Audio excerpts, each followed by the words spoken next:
Good night, everybody. How are you? This is the Marcia Week Show, and we are coming to you live from Barbados. Karibu, Asante Sana. It is a pleasure joining you right here from Barbados in the Caribbean, the most easterly island. And we are coming your way tonight, and we have a great show lined up for you. Barbados under siege, crime, drugs, and the influence of music. And we are going to go all in today. We're going all in, and we're going to ask you to like and share. I'm seeing so many of you on, and I just want to say a pleasant good night, caribou, to everybody who is on. Asante Sana, Cedric Strawn, good night, and Lucinda Allen, good night. Tyrone Nurse, good night. Junie Rock, good night. I want to say a special good night to Judy Jilks. Judy is one of our very committed viewer, always on, sometimes the first to be on, and she's been having some health challenges. And I just want to say to Judy, I'm glad that you're out of the hospital. I realize you went back in the hospital, but I'm so happy that you're back out again, and I see that you're with us, and the prayers are going up for you, ma'am. All right, stay safe. Queen B, good night. And we wanna send our condolences to the family of Inspector Rodney Innes. Inspector Rodney Innes, he's a communication specialist and also the PRO officer for the Barbados Police Service. And he has served Barbados well. And we heard via news Barbados today that he passed away at home on Saturday. So we want to send our deep condolences to the family. And we want to also acknowledge the work of Inspector Rodney Innes here in Barbados. And well, this is why we need to say all the good things we can say about people before they go, because he has served this country well. So to his family and those who are connected to him, we say, we send our sympathies and our condolences. Okay. All right. Okay. Wonderful. Loyal Daughter 66. Good night, loyal opposition. Fall in line. Stand up for righteousness. Stand up for good governance. Keep on keeping on. And you keep on having the faith. Mildred Ben, good evening. And Sterling Clark, Vernon Garnes. Oh my goodness, because of time, I'm going to have to be running through these names. But, I was telling someone today, I said, you're like my family. I come on and Anthony Oliver, I see the names and I know who you are, and we connect, and we're a real family. And I believe that we need Marcia to do something. Those of us in Barbados, we need to come together. We have not seen each other in a long time. I feel a march coming. Anybody feel a march coming on? Anybody feel a roadside parliament coming on? I'm wondering if we need to be doing something on crime and violence. Yeah. Oh my goodness, we need a rally to deal with crime and violence. We need a march leading into a rally. We need one of those, right, Cecilia Miller? Good night, Cecilia. Trusting all is well with you. And we recognize that you've had a loss as well, and our prayers continue to go out to you, ma'am. Rollinston Brown and Thelma Yearwood. Hey, Thelma, I felt like I haven't seen you in a little bit. Thelma, how are you doing? Oh, it's a real privilege, Marvin, to be with you all tonight. Real privilege. Carillo and Rose Green, it is a real privilege. Yes, Marcia, it's a pleasure to see you here. And I'm very serious about that. And one way or the other, Mavis Lashley, we're going to come together Yes, we're going to come together, whether it is, it doesn't have to be we're working. We could just come together and share a meal or something, right? So let's think about what we're going to do about that. Well, we're going to go right into our national anthem, into the national anthem of Barbados, before we go into our show tonight. Okay. So let's get ready for the national anthem of Barbados.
Guardians of our heritage, firm craftsmen of our faith, strict guardians. I want every night we focus on a little bit, a little piece, a little part of the lyrics. Strict guardians of our heritage, and that is why we are having the discussion tonight. As you know, I often say that this issue of crime and violence, while we do understand that there are policies that the government needs to put in place to help to curb it, it is still a societal problem. This is something that we are going to work together with government to get this fixed. This is something, as I was watching the all the video and the graphics that we have for the national anthem, and I was just thinking about Barbados and how things are changing in this country. When last have you done that? Have you sat down and thought how much things are changing in Barbados? When was the last time you sat down on your veranda? When was the last time you sat on your veranda? Only a couple of days ago, I was out on my veranda sitting down, just like the woman in Waterford. Just sitting down on our veranda. Anybody, when was the last time you sat on your veranda? If you have a veranda, or just go by your gate to stand up, or you might be talking to the neighbor next door. This is what this woman was doing, just sitting on her veranda. Something that I am accustomed doing in Barbados since I've been here. Almost 26 years. I would sit on my veranda, or you're at the gate, you're probably in the garden. I mean, she wasn't out at a party or anything. This woman was sitting down after work on a Friday evening, reclining, just watching probably the cars go by, sit down, drink a cup of tea or a glass of juice after work. And here comes two young men of our young men of our society, not another country, our young men with a gun. They asked for food. Did you hear that? They asked for food. Did I hear that correctly? They asked for food. They brandished a gun and they took her jewelry. I want you to think about it. How does that make you feel as a Barbadian? I want us to take it from our head and bring it to our heart. Because I often say also about the increase in crime and violence that it will not get fixed if we just intellectualize it. It's something that we've got to feel it. You've got to have some kind of emotion about it. How do you feel as a Barbadian? I want you to think about that. I can tell you how I feel. There's a sense of sadness. A sense of sadness. It's shock. I'm in shock. I can't believe it. When I came here from Jamaica, I often would tell people, I said, one of the things I love about Barbados, you can be outside, they're just, you don't have to be thinking about violence. Certain neighborhoods in Jamaica, you would not be sitting on your veranda. So are you trying to tell me that is where we are now? And then there are people who will say, Marcia, don't say anything because in your country it is, worse. I know it is worse. And that's what I'm trying to say to Barbados. I've lived longer in Barbados than I've lived in Jamaica.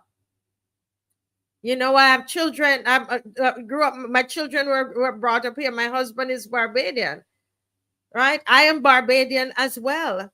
And I'm saying to us, I don't know. It has me real concerned. Real concern. And that's how I want us to think about this show tonight. I want us to put our heart in it. I want us to not just be casting blame there and blame there, but to always think, what can I do in my community to bring a change? The year has just started, and I think there are 9 murders already just in January. So if we are going to project, it means that, oh my goodness, I don't even want to think what this means. I don't want to think what this means, guys. All right. So tonight, we have with us Mr. Caleb Williams. Caleb King. Caleb Williams is another student of mine. Caleb King is here with us this evening, and he's going to talk with us about music and whether or not he thinks music is affecting our young people. He's now 12. He came to us when he was 11, and he's now 12. He's now 12 years old. So he's going to talk with us. We also have the former Minister of Culture, Sports, Youth and Culture is what we would normally say. And this is Honorable Stephen LASHLEY is going to be with us this evening. We also have ZICO John, who was a gang member and gang leader, and he's now a businessman, and he's going to join us as well. We have Abraham Millington, the former police officer, and former cultural officer of the National Cultural Foundation. He's in the diaspora, but he's going to also join us. There's KIDSITE, who is an artist, 3 times pick of the crop winner. He's also somebody who pushed dancehall in Barbados. We call it dub in Barbados. Did a lot of work in that area, so he has the authority to speak about this particular thing. And so he is going to come and have that conversation with us. And we want to hear from you as well. We want to hear what your thoughts are about the influence of music. We want to talk about crime, the drugs, and the influence of music. Let's listen to, just before Caleb King comes, let's listen to a portion of this song by Rush Shorty Eye, Watch Out My Children.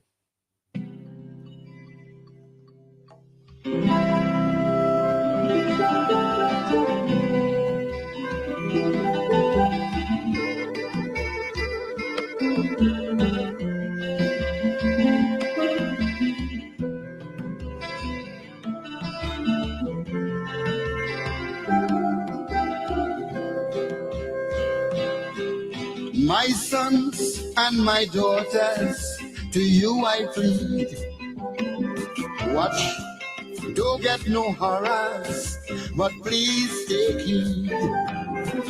I know you don't want no sermon, but my admonition is to guard you against all the evils of life that create strife and destroy life.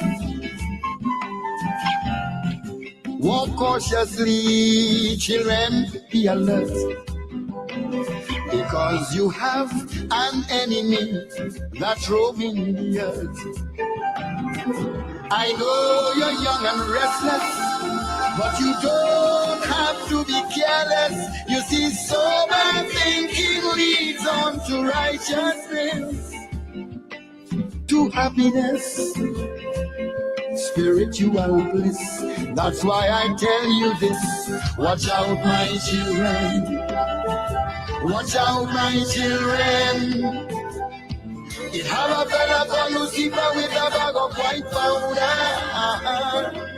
and he don't want to powder your face, but to bring shame and disgrace to the human race. Now we sing it again. Watch out, my children. Watch out, my children. Watch out, my children. It have a fella called Lucifer with a bag of white powder, and he don't want to powder your face, but to bring shame and disgrace to the human race. Yes, guys. Yes. Yes. Yes. Yes. A very sobering song for sure. And tonight I thought it would be the best way to start the show. It's with our children.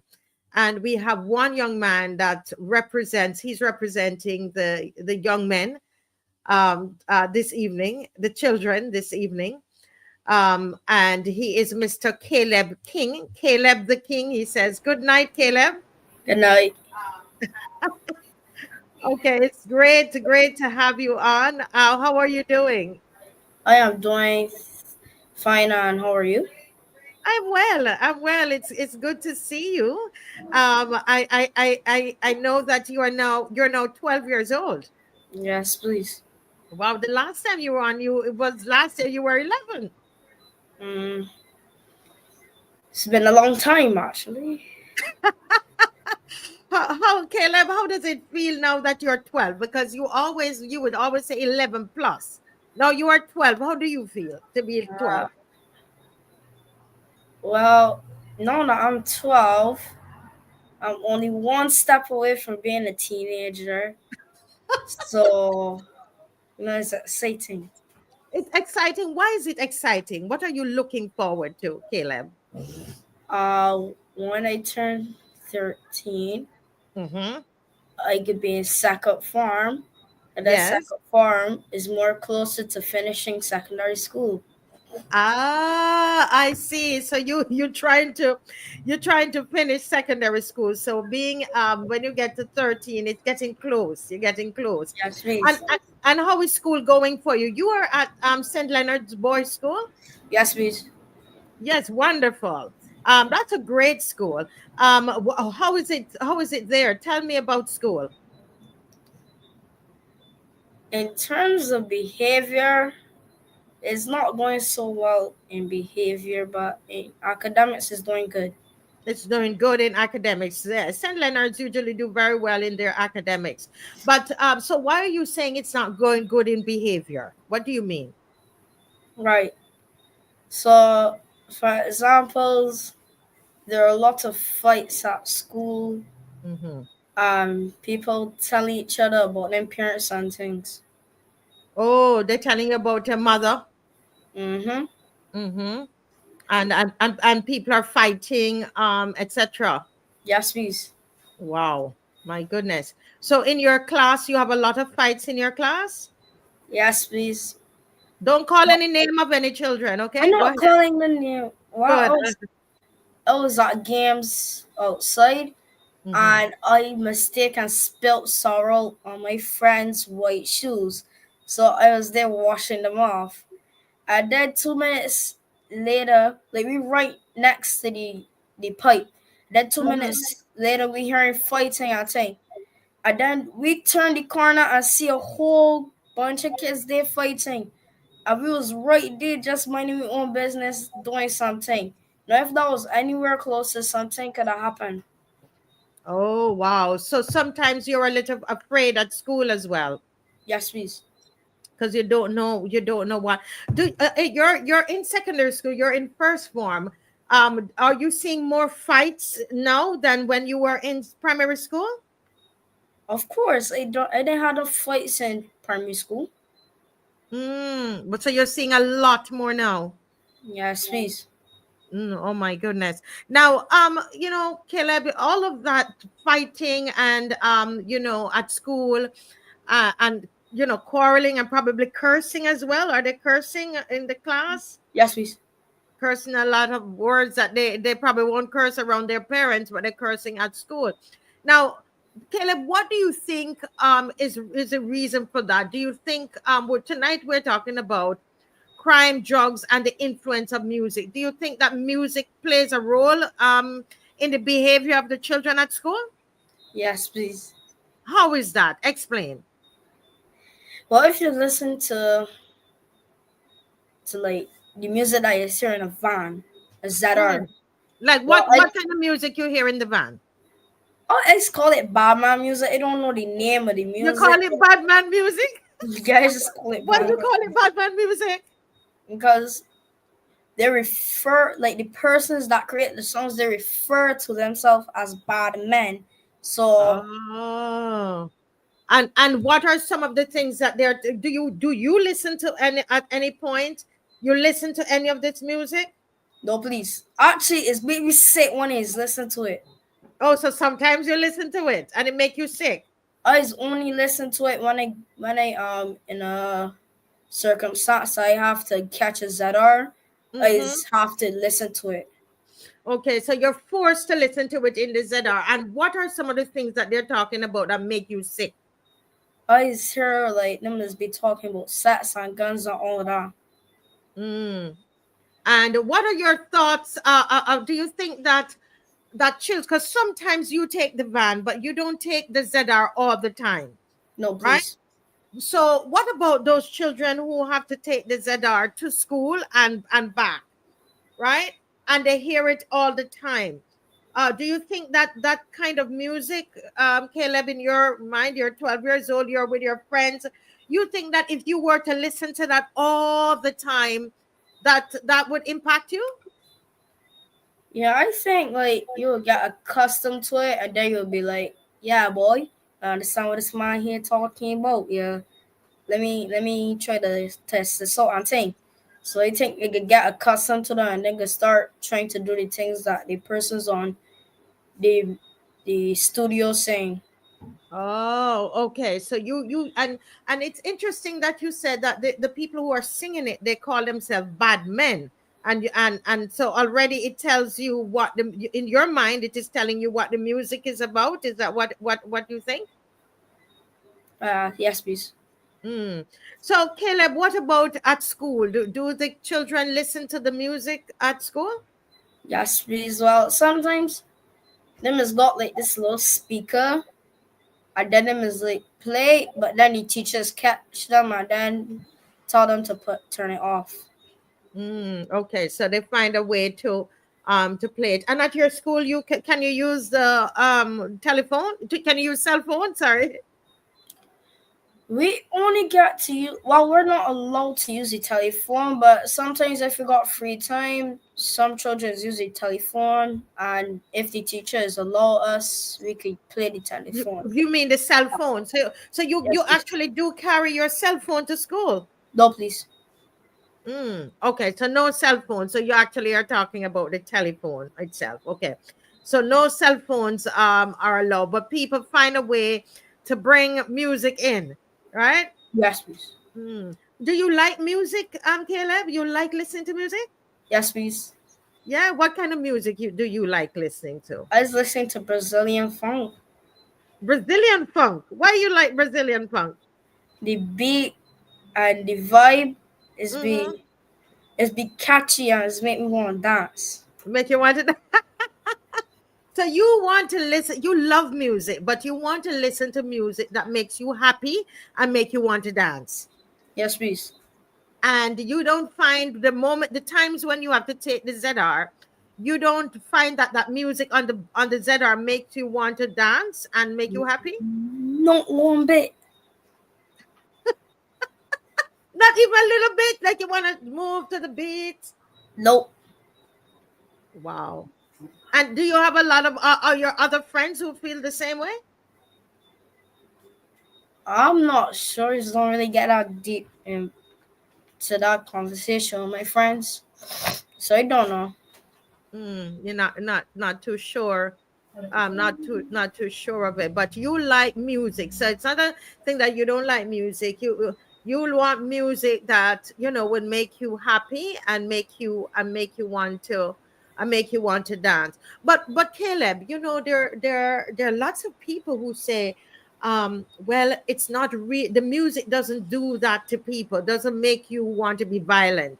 Violent music doesn't will not make people be violent. That's what a lot of those artists, that's what they believe. They said it's your responsibility as a 12-year-old. If you hear that kind of music that's telling to shoot somebody, or you're going to put 12 shots. I was listening to some of the lyrics before I came on. Those same guys that write those lyrics, they said, you, Caleb, you need to be responsible and not make those decisions. What do you say to those artists that say that? Well, half I agree with them, but the other half I don't. Explain. So the half that I agree with them is that is you have the power of choice. You Mm. control yourself. So life choices could decide what happen for the rest of your life. So on the other half, if they're like singing, and then the children just like get locked into it, and then they start like, all right, bet, this man's got me vexed. Let me try this out. And then them is do that choice, and then that is the outcome of their life. hmm So you're saying ultimately people have a choice. Yes, please. Mm. But what would you want to say? Okay, so they have a choice. You listen to the music. You can choose if you're going to follow what the music is saying, right? So what would you want to say to those people who produce those kinds of music that you hear on the ZR? If you were able to sit down and one of them was right in front of you, what would you tell them, Caleb King? I will say like because them is play anywhere, anytime. So I'll be like, just lay off the music, switch it to something else. You could probably go home and listen to this. not everybody in this van like what you playing, so.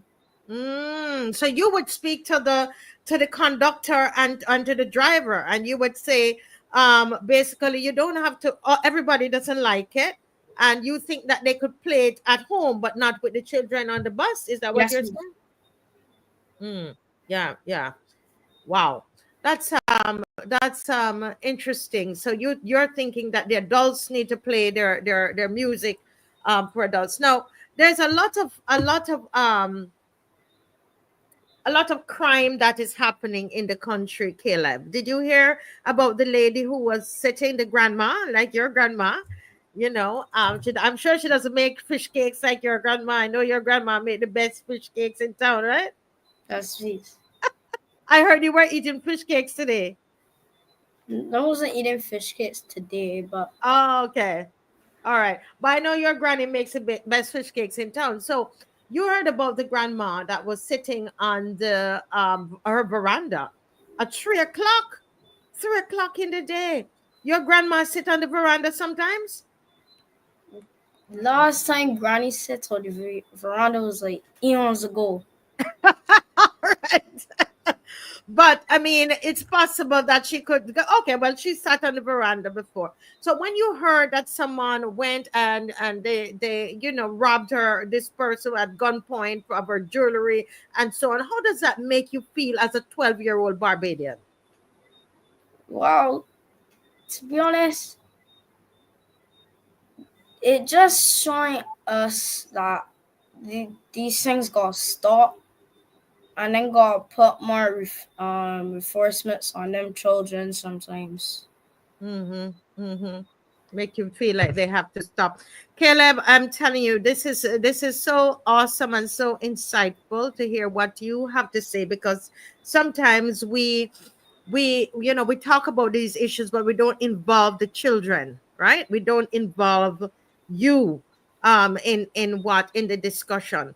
But KIDSITE is going to come on, and I don't have you know who KIDSITE is? No, please. Well, KIDSITE sings calypso and also dancehall as well, and he is going to talk to us about. We're going to have a little chat about some positive dancehall music, because all dancehall music doesn't it's not the same like what you hear in the van. You know that there's some positive dancehall music. Did you know that, Caleb? Yes, please. Yeah, positive dancehall music. And but I'm going to start off with something. When he comes, he's going to talk to us about what he heard on the van, on one of those buses that you guys take sometime. So let me just invite Mr. KIDSITE on. Okay, let me invite him on. Okay.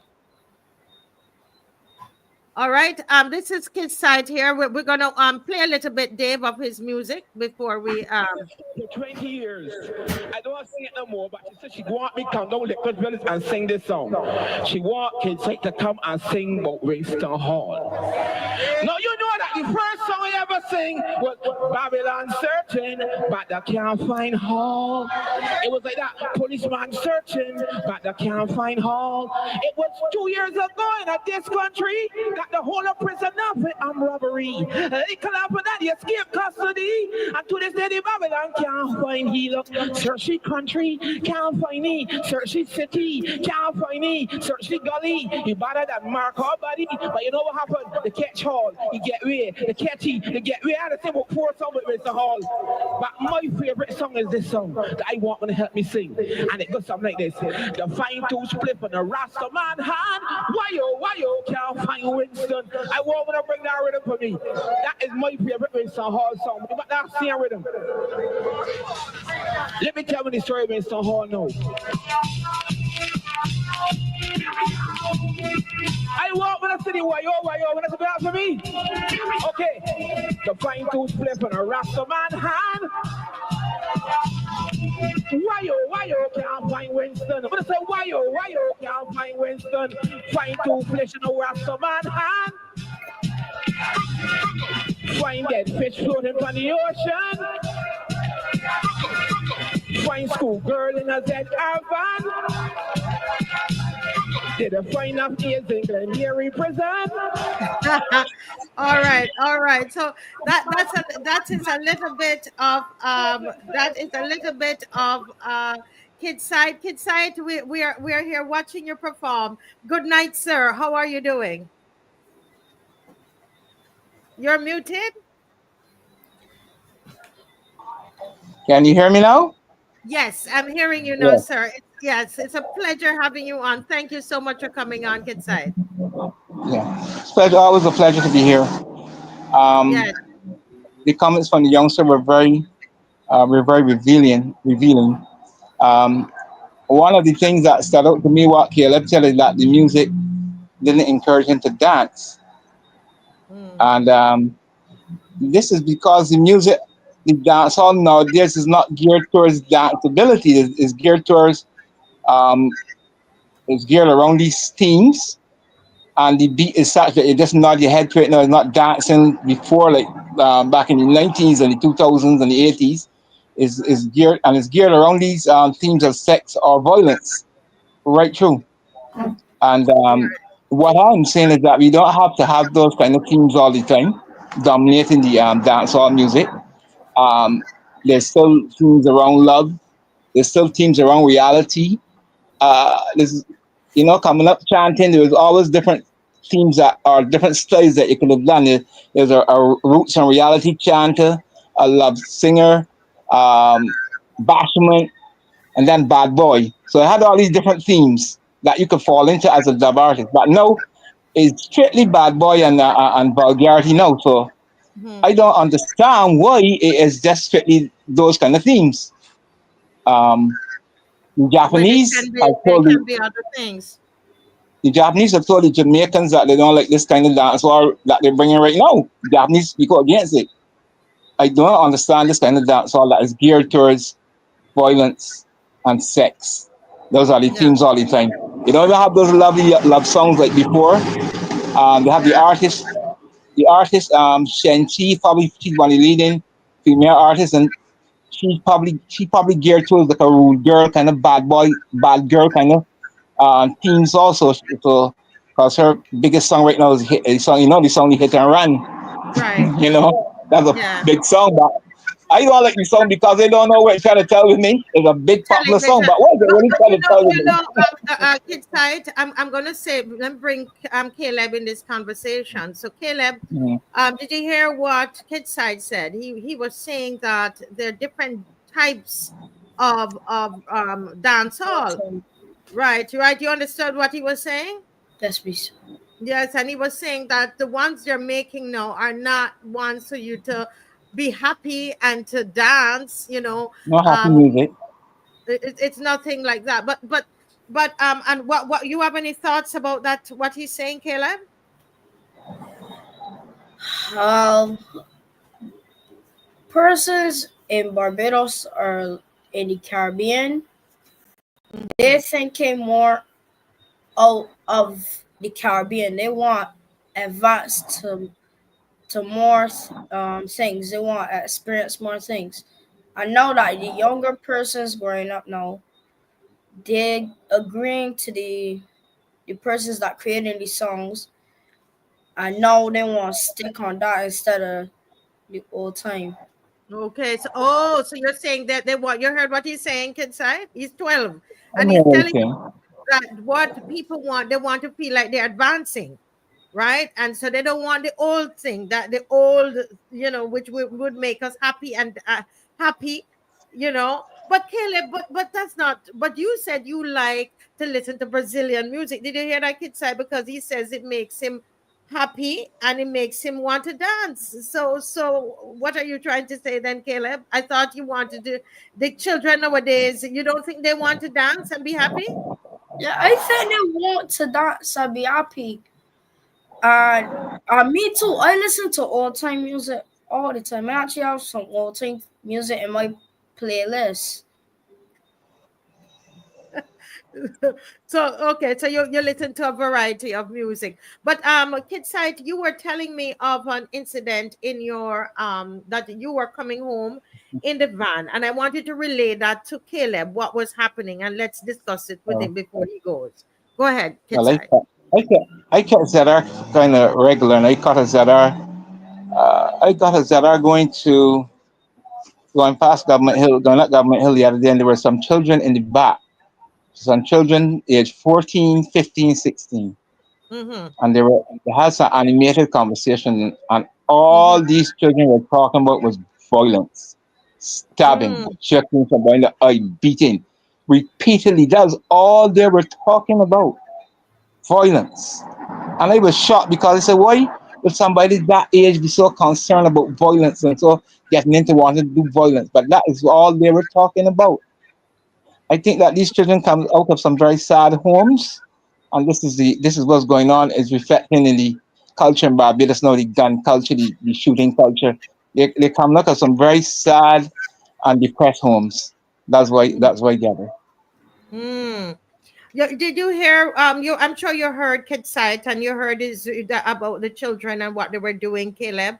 And obviously, those children are either coming from school, right, KIDSITE, or they're going to Yeah. school. Going home from school.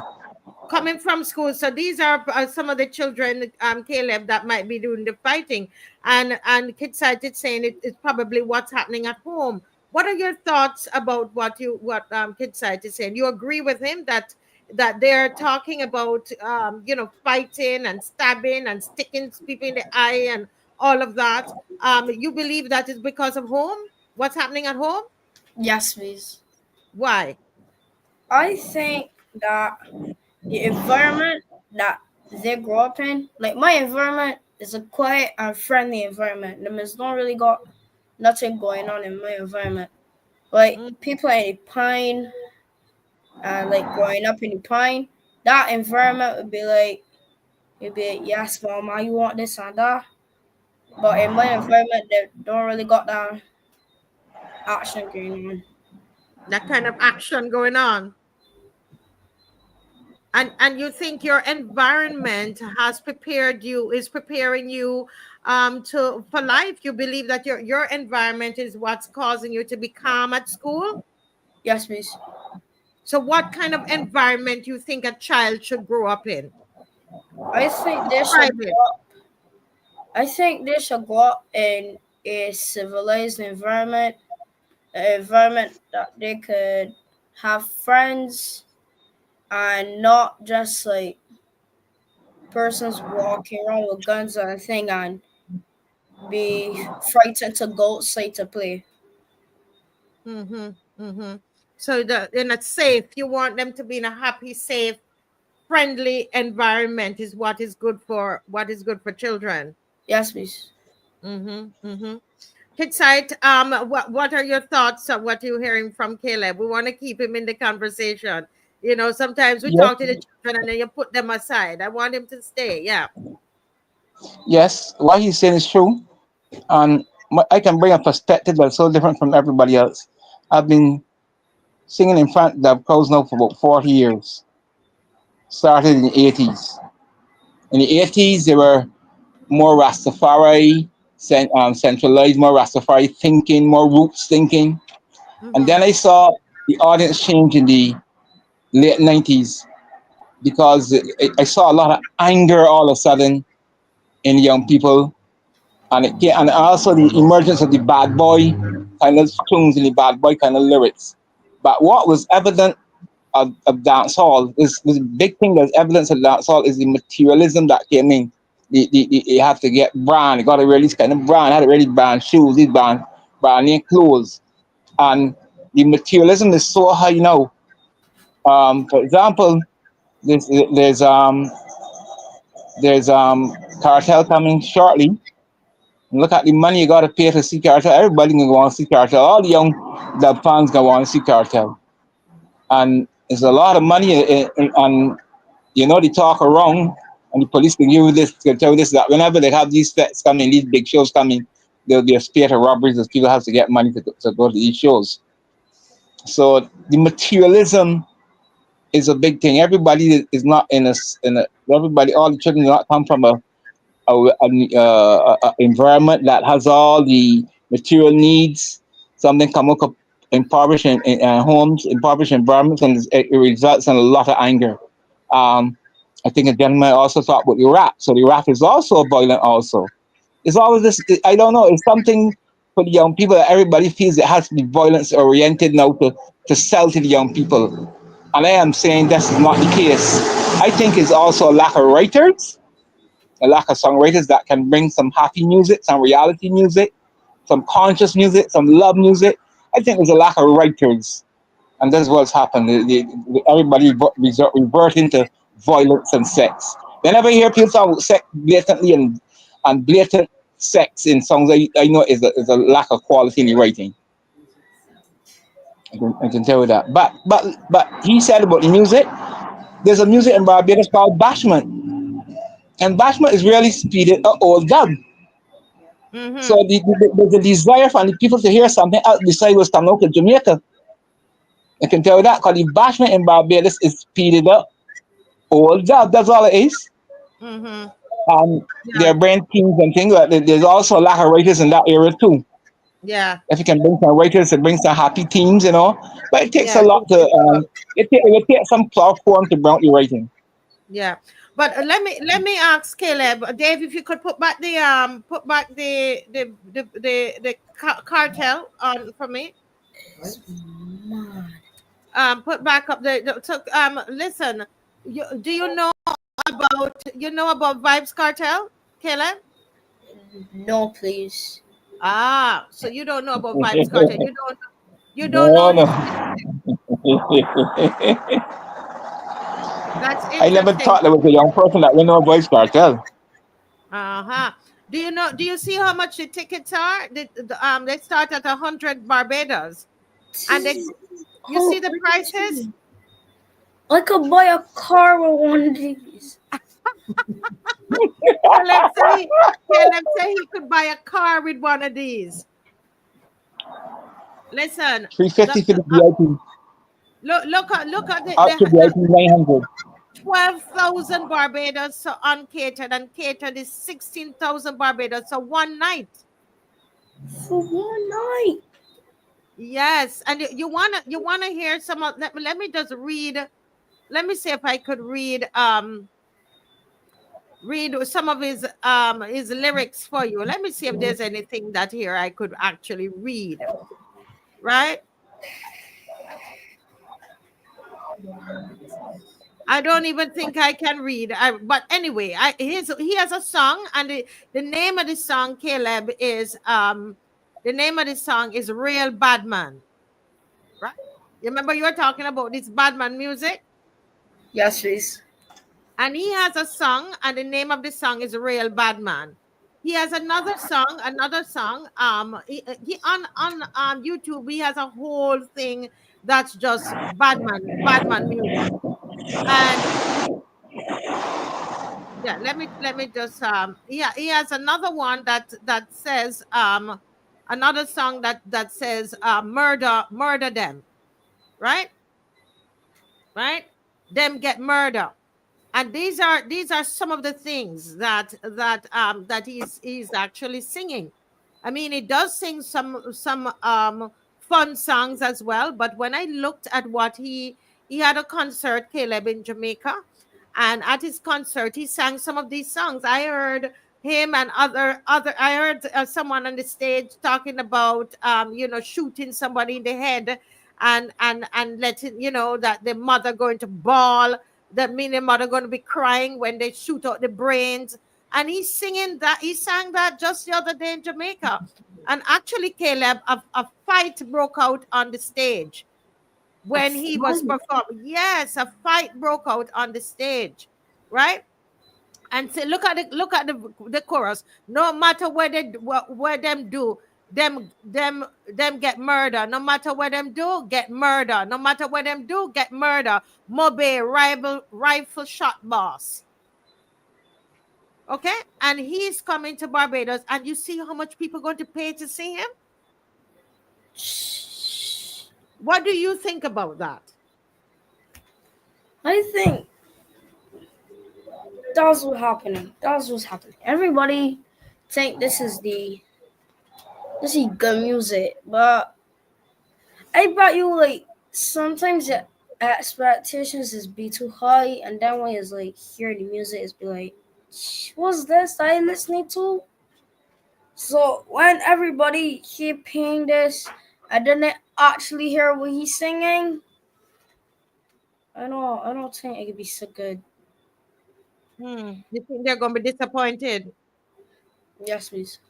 But the truth is, Caleb, a lot of them know what he's about already.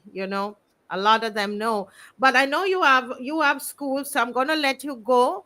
But Caleb, what do you think we really need to do in Barbados to stop all of this crime and violence? As a young man, you're 12 years old. What would you suggest? What are your suggestions?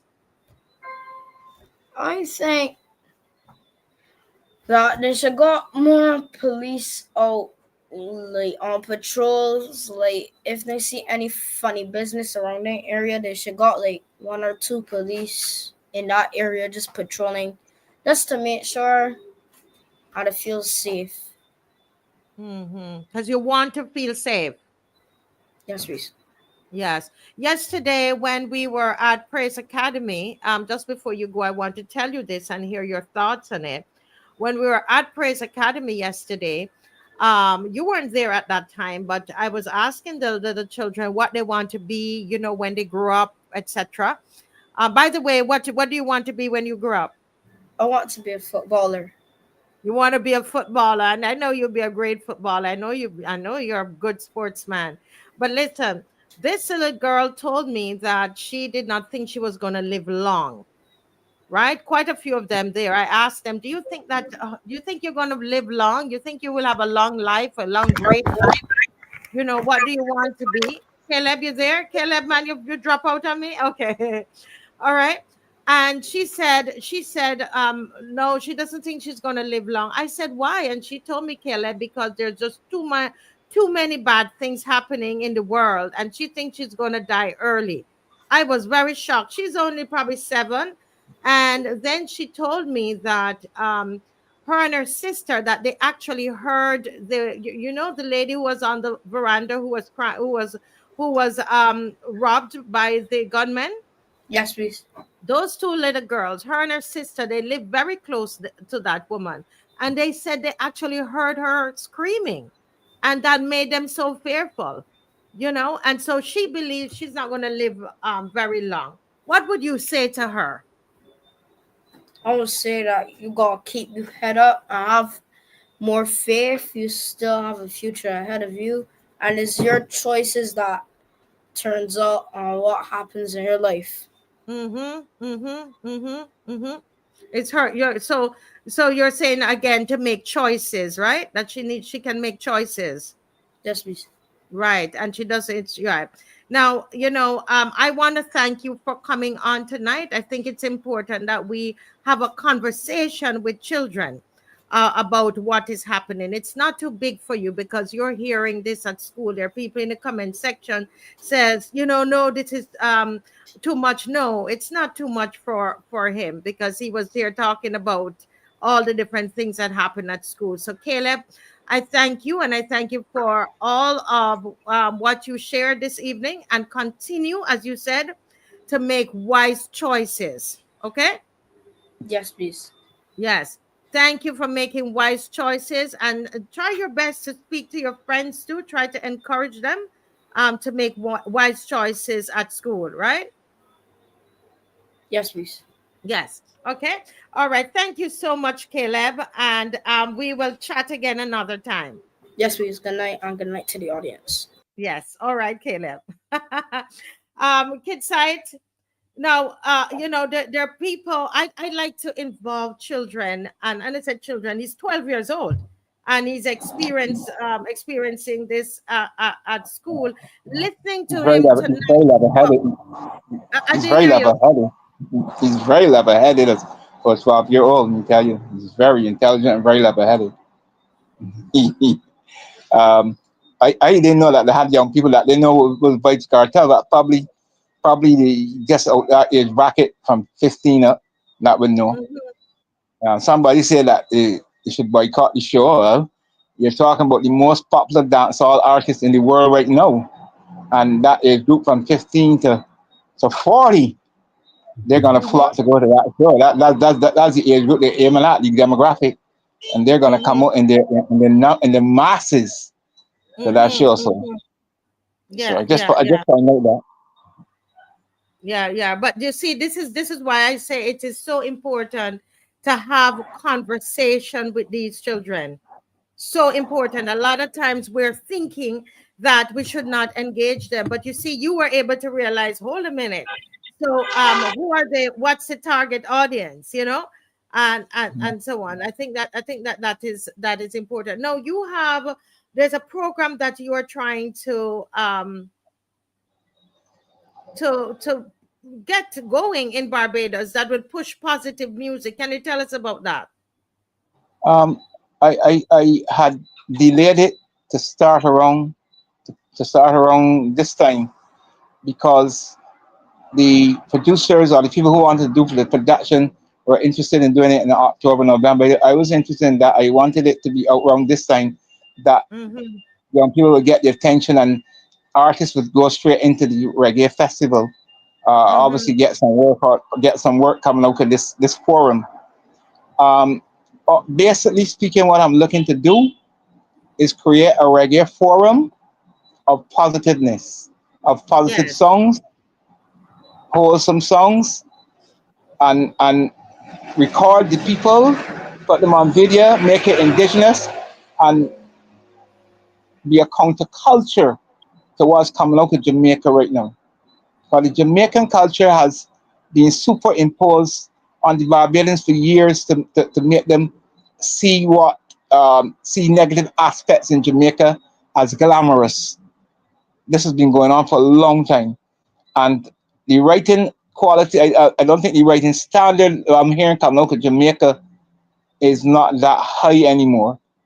A lot of top artists have died, and I think it's time that Barbados make their push. Barbados like this music. We want to push some wholesome music. The themes could be centered around love, reality, fun, even religious. So, and I know there are a lot of young people out there that write and are eager to be heard.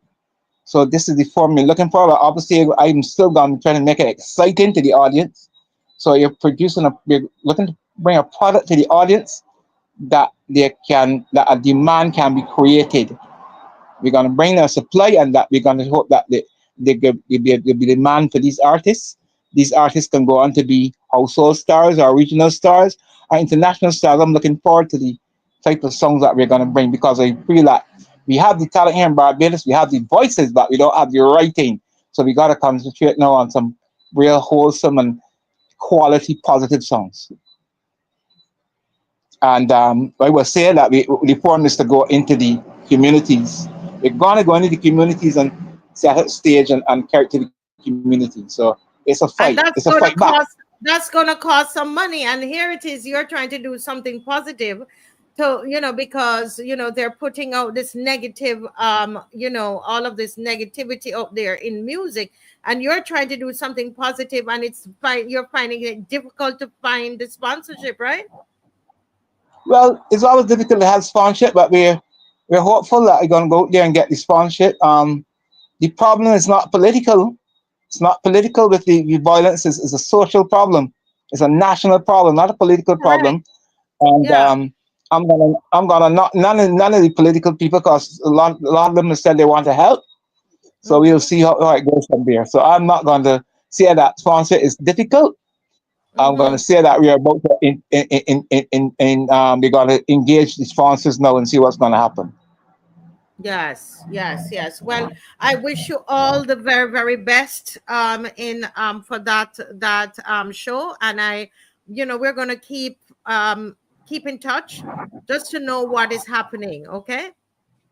With Yes, it, and so it's coming on. and we Yes. hope that we can produce artists, we can produce music, put it on stage, and these same songs, these same local songs, once they're positive, once they're quality, once they're popular, can be played on the same ZR vans. We want that. People Right. want to hear Bajan dub artists. And we want that. We want to hear Bajan dub artists.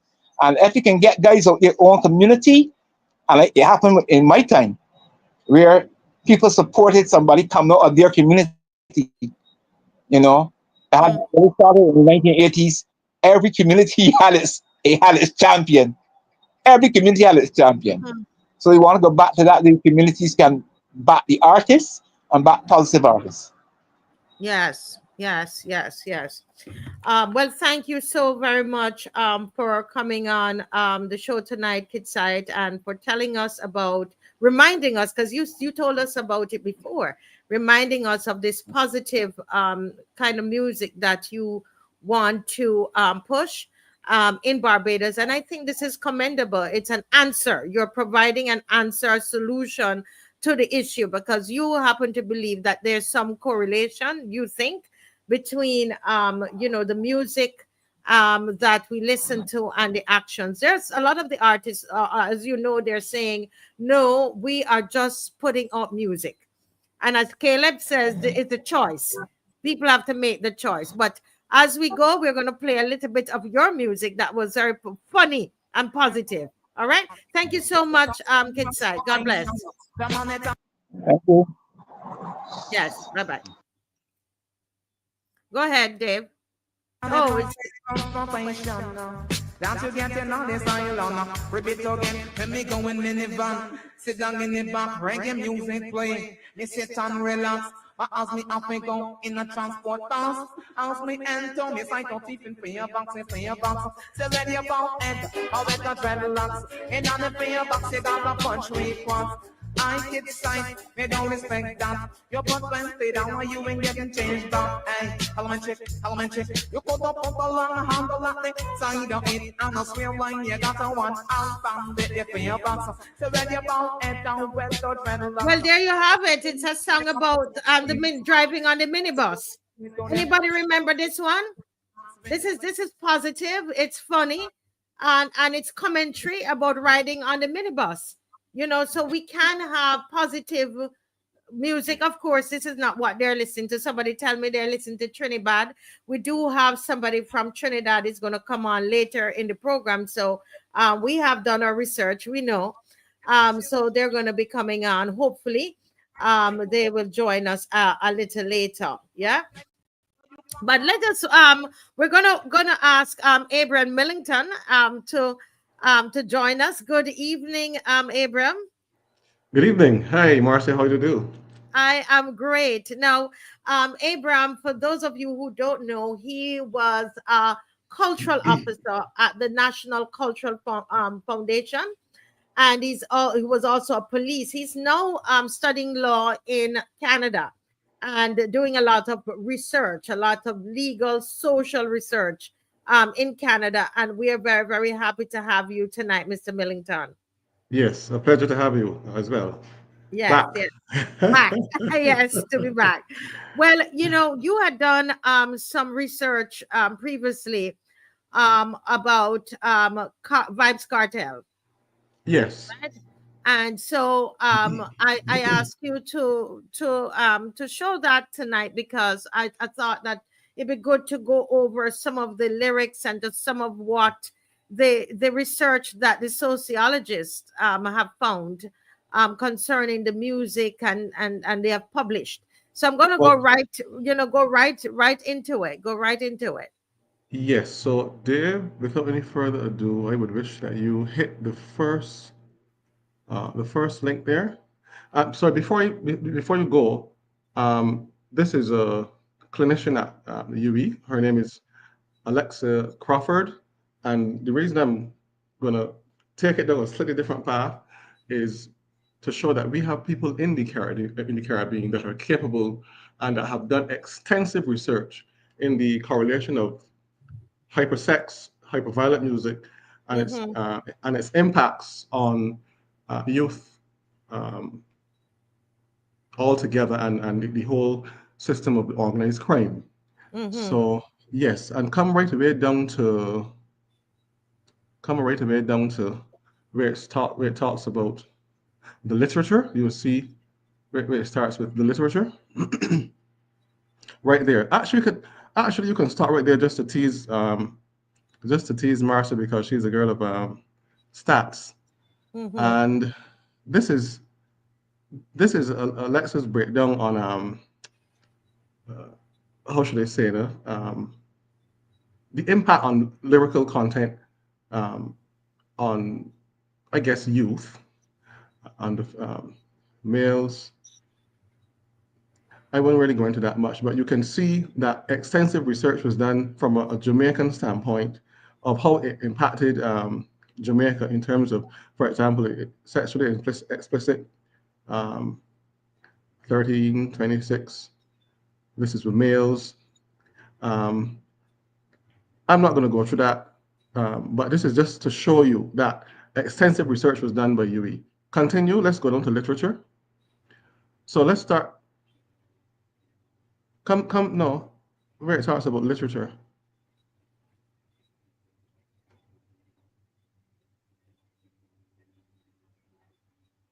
Do we need to go up some more, or? Yeah, right under that it says the literature. By table 3, under table 3. Under table 3, okay. Guys, in the meantime, please share and like. Share and like. We have coming up later in the show. We're going to have Minister Stephen Lashley, former Minister of Culture, Sports and Youth. Stephen Lashley is going to join us. Okay. And ZICO John is going to join us a little later. All right. So we're there now. You're happy? Are you saying it now? Right. The literature. Right there. Here. Right here. Correct. Yeah. Right. It is saying the literature also shows that music is highly influential and can create negative impact. Well, that should be impacts on youth who imitate these negative acts. Music also plays an important role in the development of youth. Yes, we understand that from listening to KIDSITE earlier.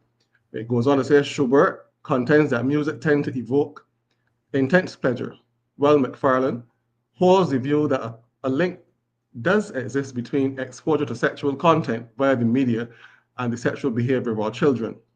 It further goes on to say, unlike the findings of this study, the literature also points out that males were more likely to be impacted by the sexual messages from the dancehall genre because such messages are usually delivered from a masculine perspective.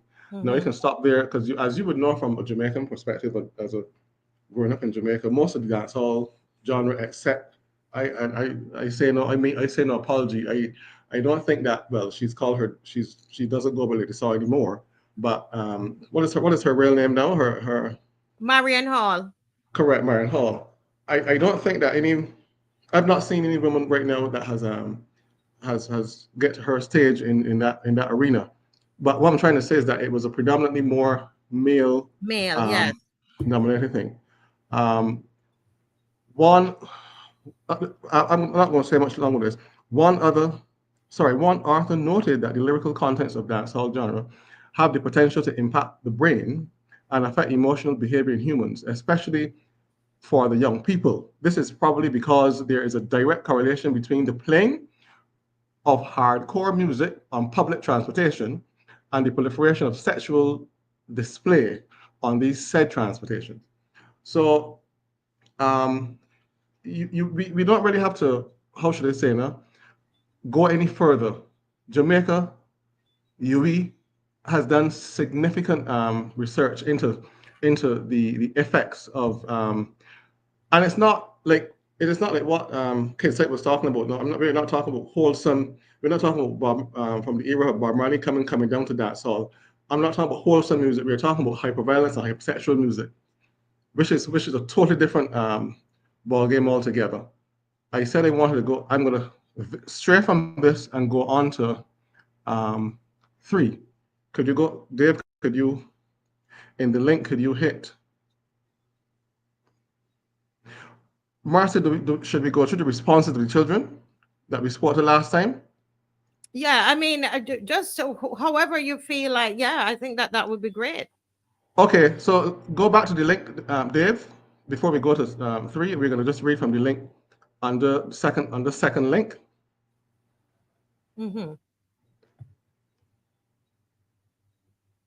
Right. So come down and you will see where it starts about.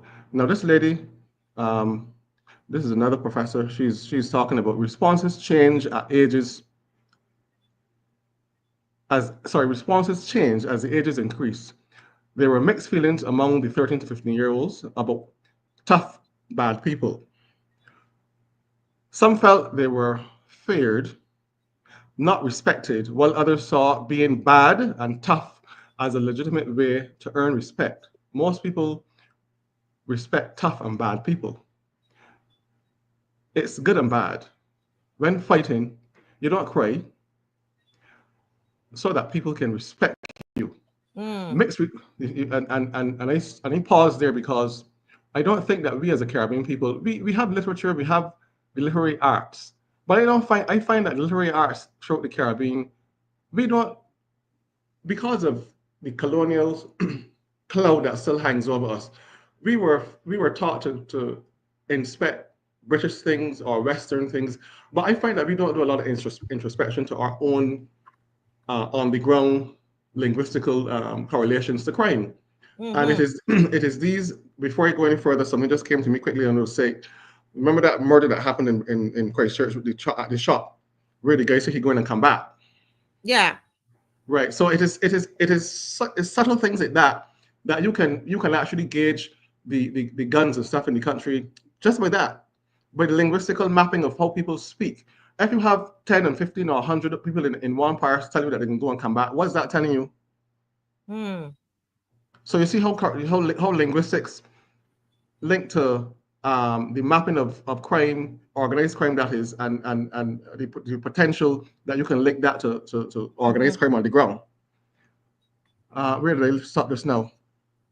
Mixed responses were also given that people who use force, fear, or violence, there was acknowledgement that this behavior was not desirable, but some justification was offered in certain circumstances. They get that way because of desperation. No matter what they do with the money, it's still stealing. That's the bottom line.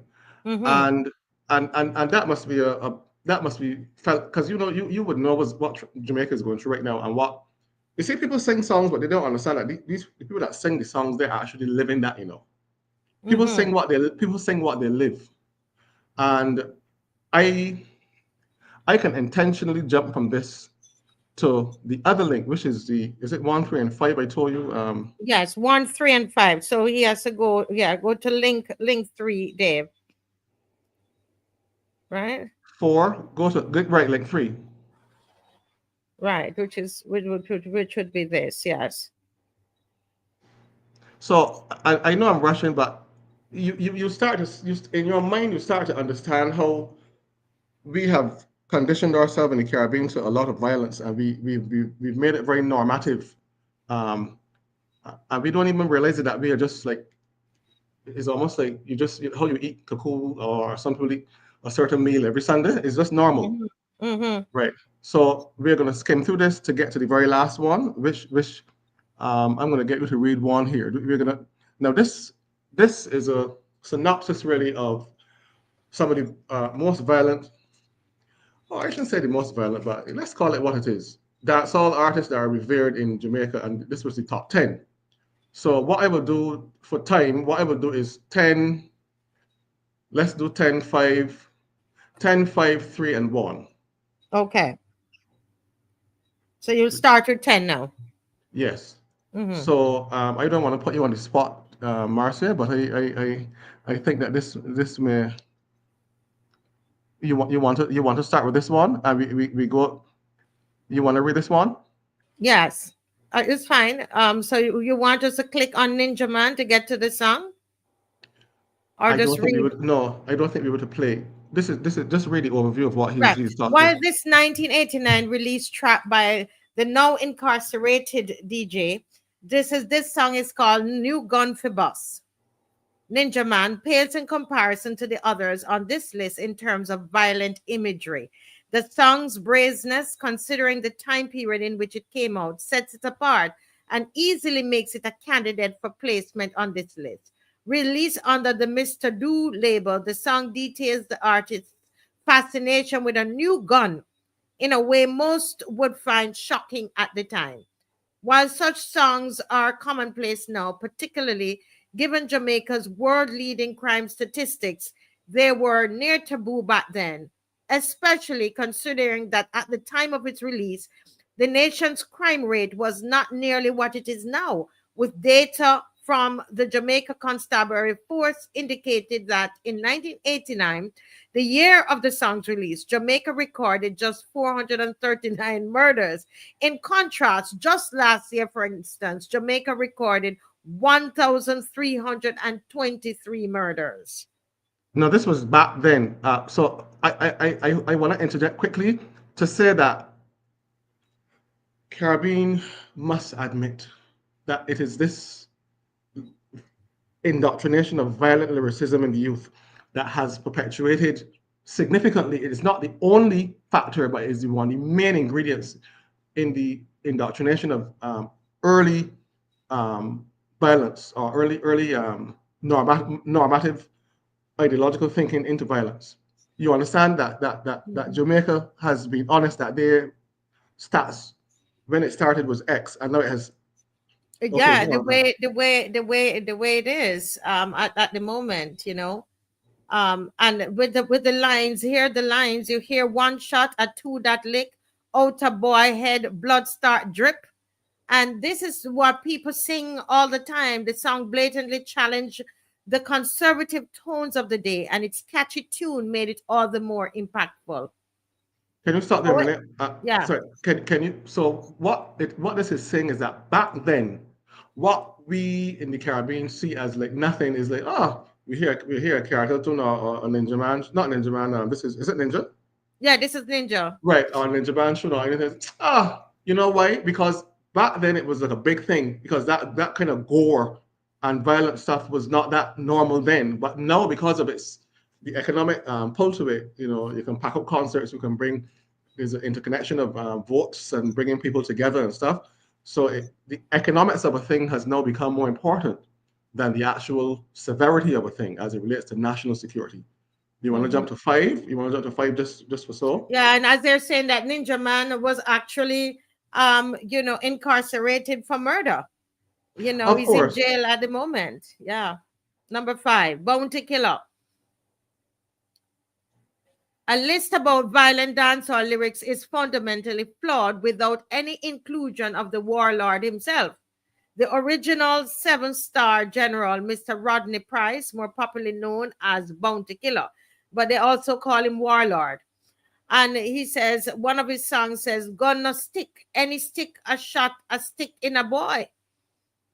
Immediately sets the intention of Talk to Them, a 2008 track performed by Bounty Killer, which he revealed in an interview on stage was written by Movado. The song's potency on the lyrical front, while impressive, benefited immensely from being performed by someone with Bounty's reputation. Just how is that reputation perceived? Bounty is described by AllMusic as a comprehensive online music database in the US as one of the most aggressive dancehall stars of the 90s, a street tough, rude boy with an unrepentant flair for gun talk. Can you stop there a minute? Yeah. So what I think people fail to understand is that usually who sings the song, if the person that is singing the song and the lyrics isn't really emanating what that, for example, Marcia, if you go there singing these songs, it's not going to emanate, you know, it's not going to correlate because that's not you. But when a person sings a song and the song and the lyrics that they are speaking reflects who they really are, it actually brings, it's almost like a spiritual connection. Yes. that impacts and people actually respect them more because, in other words, they're not singing a lie. You get it? Yes. So go on. Yeah. Okay. It follows then that Bounty's association with any kind of lyrical content that appeals to his earlier years of being the warlord effortlessly makes said content dramatically more potent given his reputation, which is what you're saying. When a box and kick, a shot, a kick in a boy. Win a box and kick, a shot a kick in a boy. Real McCoy, pop off ice pick in a boy. Though the 49-year-old has largely pivoted from that kind of content, should he dabble in it again, his Midas touch for that sector of the genre makes any violent lyrics or song a dangerous Molotov cocktail in an already volatile crime plague state. Now you see, in other words, what has been the foundation from Jamaica that has spread all over the world, because I think even before Rihanna came on the scene, the dancehall strength, or I should say mileage, has way surpassed. They may not have the wealth in terms of, they may not have the cultural capital as Rihanna, but certainly the mileage that dancehall and dancehall artists have had in throughout the world. Because there are some people still today, when you ask them, who's Rihanna, some, but most of them still know. I'm serious, even though she's made a tremendous name for herself. Some people, but I find that majority, even here in Canada, when you ask certain people about the dancehall artists, they more know these dancehall artists than even sometimes Rihanna, right? So, for time, I will go to 1, and then I will want you to go to link 5, because okay, so we go to number 1. Correct. Yes, time. Yeah, time is against us, but this is good here. Okay, right. So this is Kill Them, and this is VYBZ Kartel. And we want to remind people that, for those of you who don't know, this is who is coming to Barbados on April 20th. And the Honorable Stephen Lashley is saying that he doesn't think that that he should come, and he has to clean up his act. So let's see some of what he would be, some of his lyrics. We don't know if he'll be doing this particular song. Coming in at number 1 on this list. This is, I want to say this is your segment, but as a Jamaican, I want to say this, that this is not something that was put together by Abraham Millington. These are sociologists out of Jamaica, right? Abraham, am I correct? Not only sociologists, these are people, this is simply an article that literally rated the top 10 songs in that, for more or less in that era. But the other research that I gave you, was that, but this just supposes what, in other words, this actually confirms what the sociologists have. I understand. So the art, what you were right, but the whole presentation, we're taking, information from sociologists in Jamaica, all right, where this music comes from, and they are seeing the correlation with it and what is happening in Jamaica. I'm just saying that for Barbadians to understand. Those of you who are defending this whole thing, just listen. Coming in at number 1 on this list is Kill Them by the inimitable VYBZ Kartel, who now plies his trade behind bars while serving a life sentence. Well, he's now out, okay, on a technicality. Largely considered the most lyrically gifted dancehall artist of the modern era of the genre, VYBZ Kartel is a master at painting vivid images of some of the most stomach-turning instances of murder, which is why his song Kill Them, regarded as a classic by many, has made the list and rightfully sits atop it. And these are some of the lyrics here, and we didn't make them up. Cuff, cuff, cuff. Boy a choke in a blood. Body stiff like it a float in a flood. Don't come in a Waterford with a slug. Gaza rise the rifle was soaked in a mud. When me a war, member said no way, not the far. Glut in a me John Sport, me dress up in a khaki, like the seed a calabar. Don't grab your gal, me follow her. When she go pick up your little boy, like Scarface with the bomb, me drive behind her.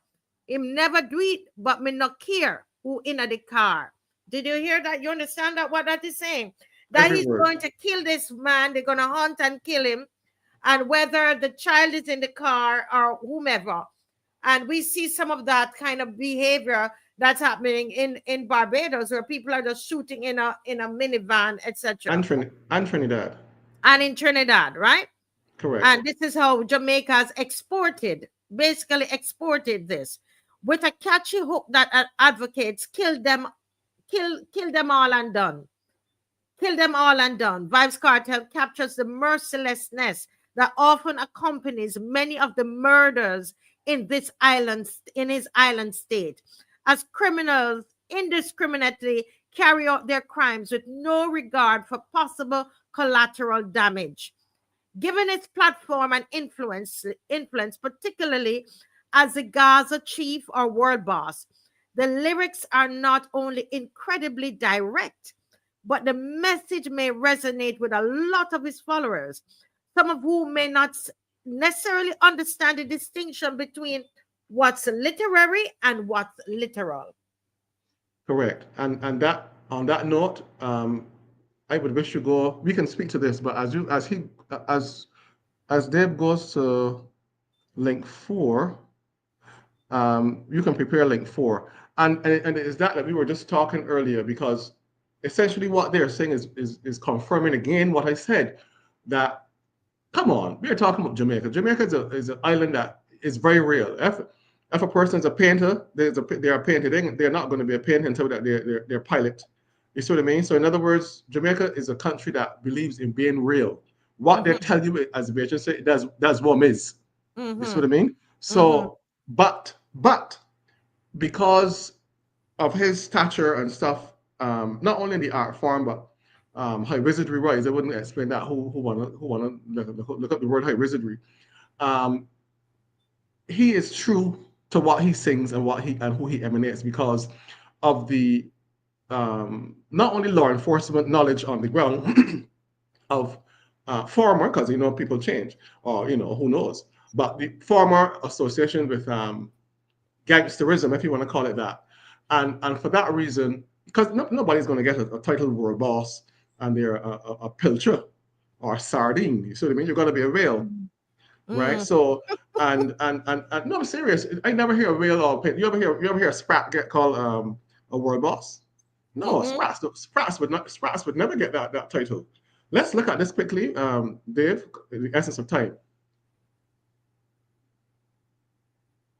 And we have been telling the country this for a long, long time. Vybz Kartel led a gang which was responsible for well over 100 murders.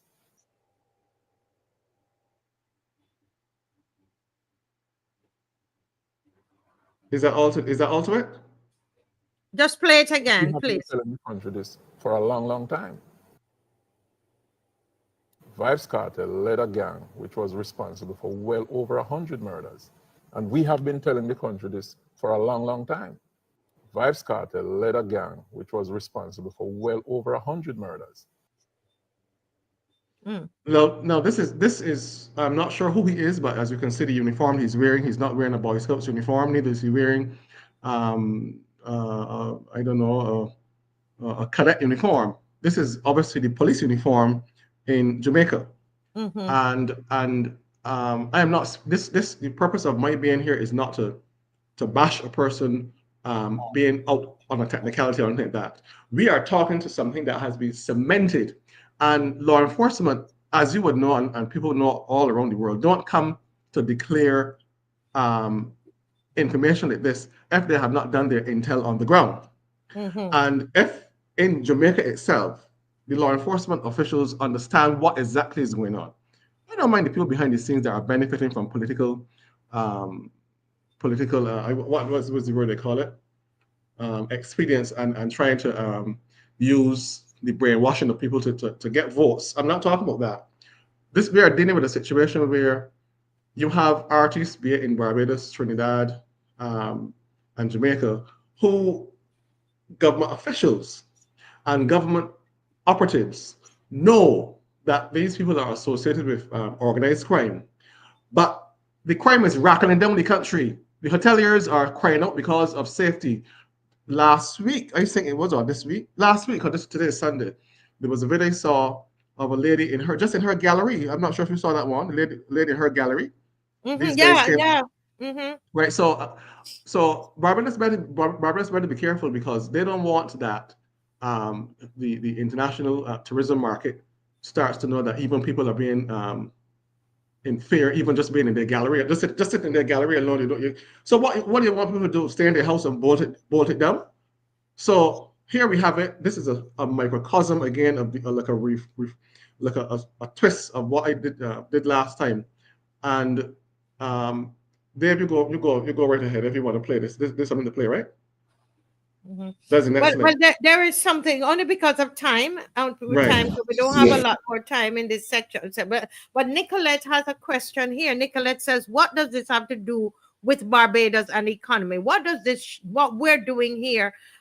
She's asking, "What does this have to do with Barbados and economy?" Nicolette is saying, "All Can these I answer that? artists that have been coming are all the same. Why the scrutiny after this change, man? Everyone has," and she said, "Everyone has a past." I'm glad that she said that. I have not heard KARTEL from his own mouth denounce the songs that the hyper-violent songs that he did before. I have not heard KARTEL say, you know what, pull all those songs that he did that encourage people to shoot and kill and stuff. I've not. And who's this girl, Nicolette? Nicolette Byron or Byron? Is it Byron? Go ask yourself who KARTEL represents, not only in Jamaica but worldwide. KARTEL is not some little boy in the yard as it relates to the proliferation of hyper-violent music and the financing behind that, because the financing correlates, to that too.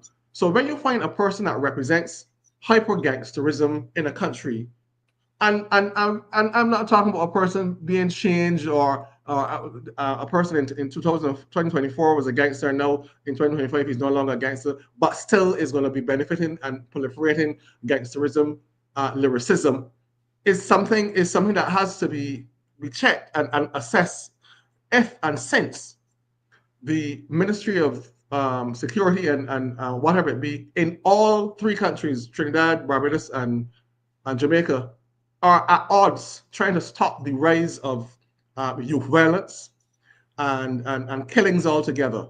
Now, ask Nicolette if it would be to any country's interest right now. Tell Nicolette, go and ask Trinidad and ask Jamaica, and surely don't ask Barbados, because Barbados is at a stage now where 6 to 7 murders in one. Is it 6 or 7? I think there are 9 murders in this month so far. Right. So ask Barbados if they want, if to help the tourism market, if to help bring more people to the country, because people only listen when it comes to dollar signs. Yeah, the economy. If the economy is going to be made any better by bringing artists to tell people kill, steal, and don't look for what the song said, don't look for no boxing. We want no fight. In other words, no fists, no fighting with no fists. We dealing with we dealing with bare guns. Ask Nicolette if that is what she wants her children, grandchildren, or little young ones in infant school or primary school to catch, cement, and then bring that up to mature life. Yeah. Ask her if that's going to help the economy and get back. Yeah. How that will help the economy. It's interesting. Yeah. Well, I want to say that I went on to the on social media to look at the list of songs that KARTEL sung in Jamaica. And some of the songs, I must say that this Jamaica would have been his first concert since he came out of prison. And there were some bad man songs on the list. And I heard artists and at the concert, they were singing about, shooting people in the head and mother bawling and all of that. So I didn't see much of a difference, to be honest with you. And, plus there was also a fight at the event. So I'm not sure, but to each his own. Some people are more concerned about the economy and saying that what's going to happen, it is good for the economy. Well, we have with us Honorable Stephen LASHLEY, who's a former Minister of Sports, Youth and Culture. And he, in an article on January 24th, viewers and Mr. Millington, an article entitled "Bad Vibes, Former Minister Opposes KARTEL Show in Barbados." Former Minister of Sports, Youth and Culture Stephen LASHLEY opposes Jamaican artist Vybz Kartel performing in Barbados unless he cleans up his lyrics.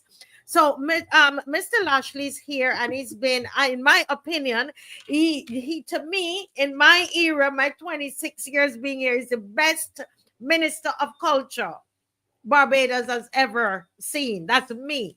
I had to deal with him a lot, and I will tell you, this man is a man of vision, and who loves the arts, love young people, love culture, love road tennis, And so when I saw Shaban. this article, a good man.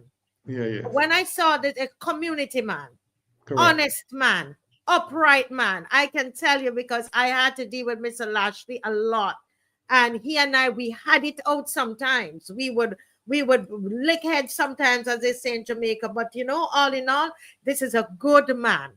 And I'm, because sometimes we say all kinds of things on the show, but I'm being honest tonight about this gentleman here.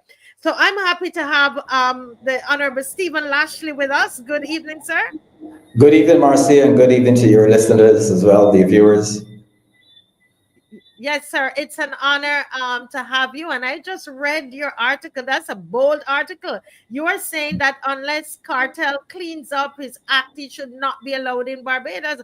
Why? I mean, that's really bold. Well, I tend to say it as is, as you know. And the question was posed to me because while I was minister, there was also an attempt by organizers to have KARTEL perform in Barbados. And at the time, there was a lot of hue and cry in the society about the suitability of the artist given his lyrical content. Mm-hmm. And I remember asking the permanent secretary, I believe, or the relevant official in the ministry to gather for me at least about 10 or 12 songs in terms of the lyrics. Mm-hmm. I did not want to prejudge KARTEL. I wanted to discover for myself what the lyrics were saying. And they brought me a file, and I started to go through the lyrics. And I was aghast in terms of the content. And also, I mean, I am, as you know, I'm big up on artists and what they bring in terms of their performances. I really could not find any value in the lyrics. I wondered actually what the message was. I believe that artists, and there, as you know, there are many reggae performers from abroad who visit Barbados. We have and they perform here. I am yet to hear, some of those reggae artists abusing the privilege that they have to perform to the audiences. And even if they have foul music, certainly once they don the stage, they recognize that in Barbados, it's really against the law to use certain language publicly on the stage, particularly abusive language and so on. And I have known in the past of some artists being very respectfully asked to either desist or to remove themselves from the stage. KARTEL presents a brand new picture. I did say, though, that I haven't been following much of KARTEL, except that I knew that he was in prison for a serious offense. And he has been released, I believe, recently by the courts. But the point I was making is that based on what I saw in terms of the lyrical content, if KARTEL is going to come to Barbados and perform those lyrics, I would have a serious problem with that. But that's me. I recognize that in our society, we have so many contradictions. On the one hand, based on the last figures that I saw in terms of the criminal statistics in Barbados, there's been significant concern in terms of the rise of violent crime, including gun crime. And what has happened is that whereas in the past, those crimes were being committed by grown men and so on, and in some cases grown women, we have the bar being lowered, where criminal activity is taking place predominantly among young people.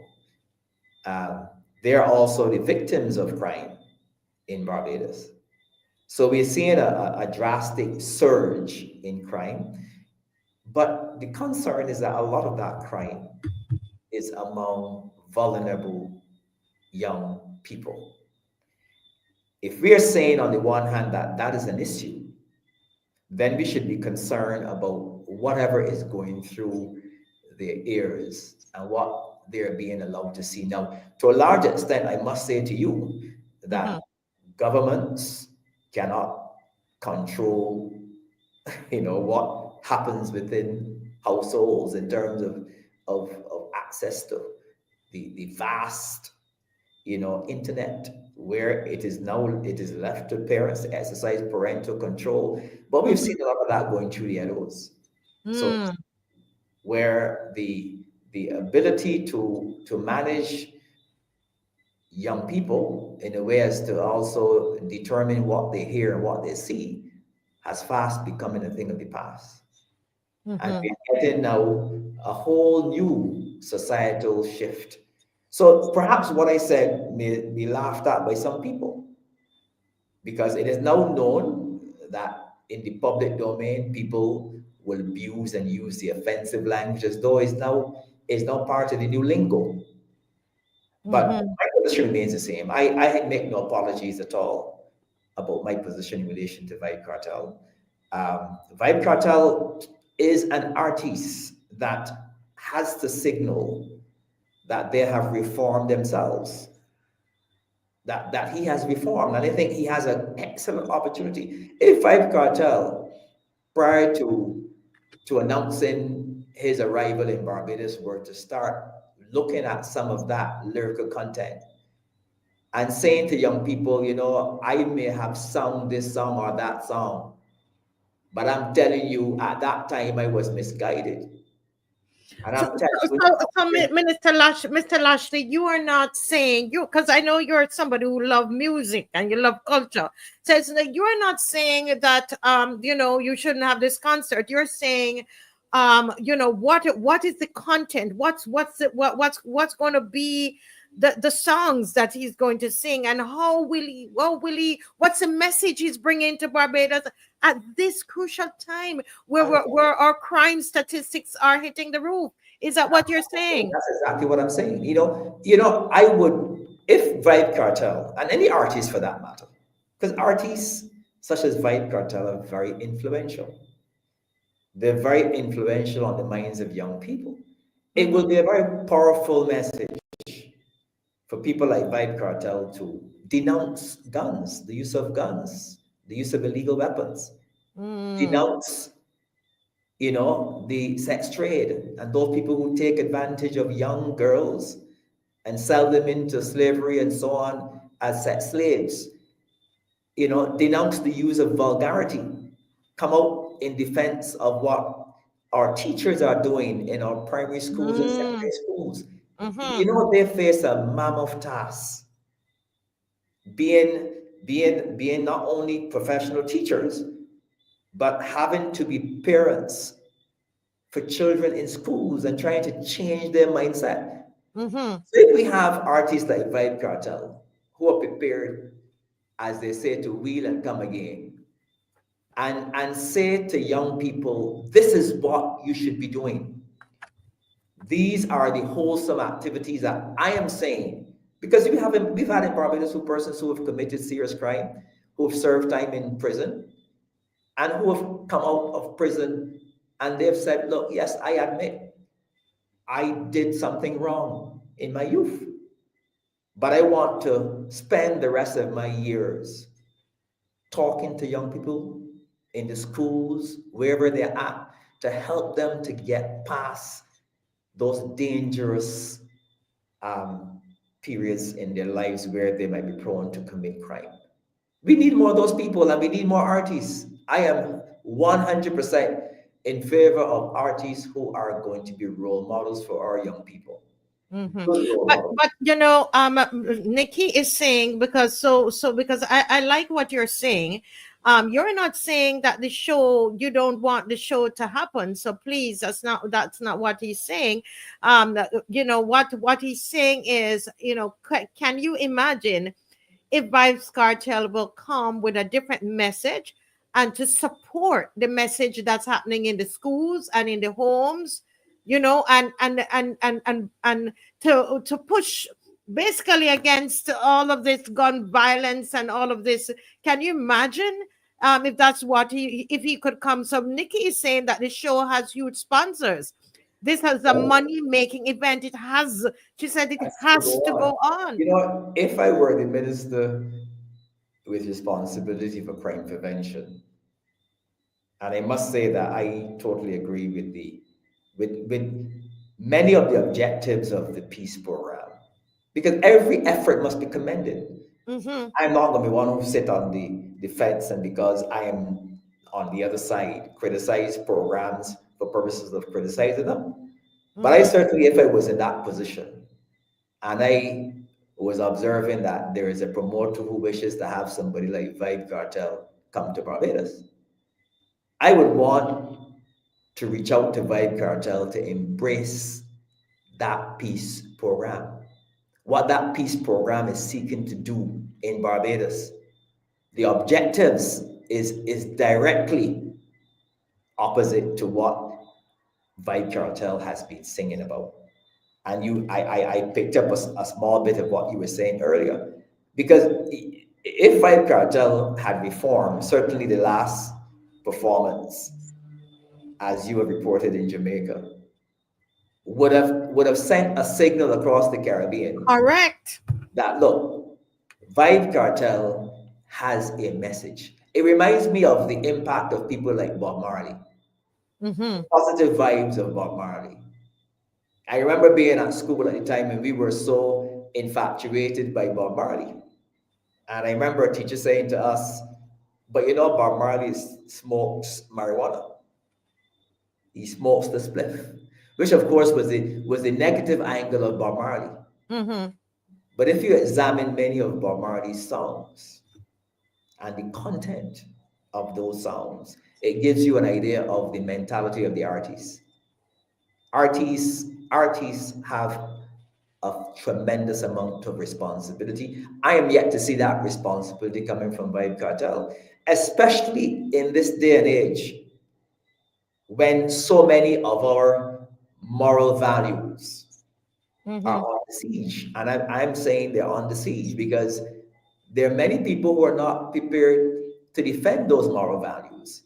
Mm-hmm. And we're reaching a point where we've reached crisis proportions in relation to random killings, random, criminal activity going on, where people are going to be very afraid. I mean, I know they're very afraid already in some communities of even looking outside at night. Mm-hmm. So what are we going to do? Are we going to sit down and embrace all of the negativity and anything that is going to throw fuel onto fire? If we're going to do that, then we can't be heard the next day to come and say, well, look, come and join us. Let us do this peace program. Let us try to fight crime and violence. And at the same time, your efforts are being undermined by people who should know better. Mm-hmm, mm-hmm. And I love how you said about the message, because I know that if Vibes Cartel, on its first, the first show that he had, if it had a particular anti-violence message, that would have been all over the Caribbean. I am telling you, that would have been news. And that would have, and the Caribbean needs it so badly right now. Mr. Lashley, we need people with strong messages that they will listen to. But someone is saying here that, but his brand is badness. So he knows that he won't change it. He's not going to change it because he's coming to Barbados. But I think that we have to figure out, we have to think, is this a practical? What you're suggesting, Mr. Lashley, the question is it practical? Is it something practical that we could actually get done? I think it's very practical, but I saw one of the notes there from one of your listeners indicating that this show is about making money. And if we were to go in the direction that I am saying, the show would flop. Now, that tells me a lot about what is happening in the minds of people. And I want people to reflect, because certainly, I believe that parents in Barbados still have the well-being of their children at heart. They want them to live and live long and to be productive citizens. They don't want them to get up in the public domain and swear and disrespect their parents or disrespect their teachers. I get the feeling that there are still those parents in Barbados. So when you're telling me now that this show is solely about making money and therefore everything else should fall to the ground, then that calls for a serious mindset, a reset of our thinking. And it is not about only making money. I've seen shows in Barbados that were packed to capacity, where reggae artists were performing, and it did not have the kind of that kind of lyrical content on the stage. So I don't buy that at all. I think we have to start determining what we will accept and what we will not accept. And we're not saying that Vibe Cartel or anybody who is performing dancehall cannot come to Barbados and should not feel welcome here. I think they should be feel welcome, but I think they have to understand that in Barbados, just as if they were going to the Middle East and going to certain Muslim countries where they would not be able to even dream of issuing profanities, there must be certain minimum standards that we are going to set. And even if not for ourselves, but for our children and the wider society. If we're not prepared to do that, I have a problem. So I don't agree that these shows are only about making money, and the promoters have a responsibility beyond that. You can make money, but you still have a responsibility in terms of what you're going to put on the stage for people to see and hear. Yeah. I want to ask people in the audience, those of you Barbadians, and I see some Trinis are commenting in here as well. I don't know if any Jamaicans are on. What do you think of what Mr. Lashley is saying? Is this something that is practical? And I want you to imagine that Vybz Kartel comes to Barbados and denounces gun violence.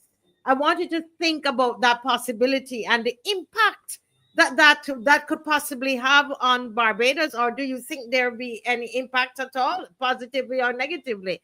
What are your thoughts about it? Is this something that can happen at this stage? Is this something that the citizens then, the parents, what about the parents in Barbados?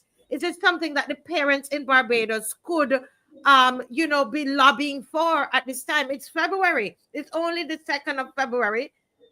What I want to hear your thoughts about it. I see somebody's calling, but we didn't have the phone lines open. We're still setting that up technically. But continue, Mr. Lashley. Well, I mean, as I said, my position remained the same. I was asked to give a comment based on the fact that when I was minister, we took a position. The government took a position that given the lyrical content of Vibe Cartel's music, that we would not permit Vibe Cartel to perform in Barbados.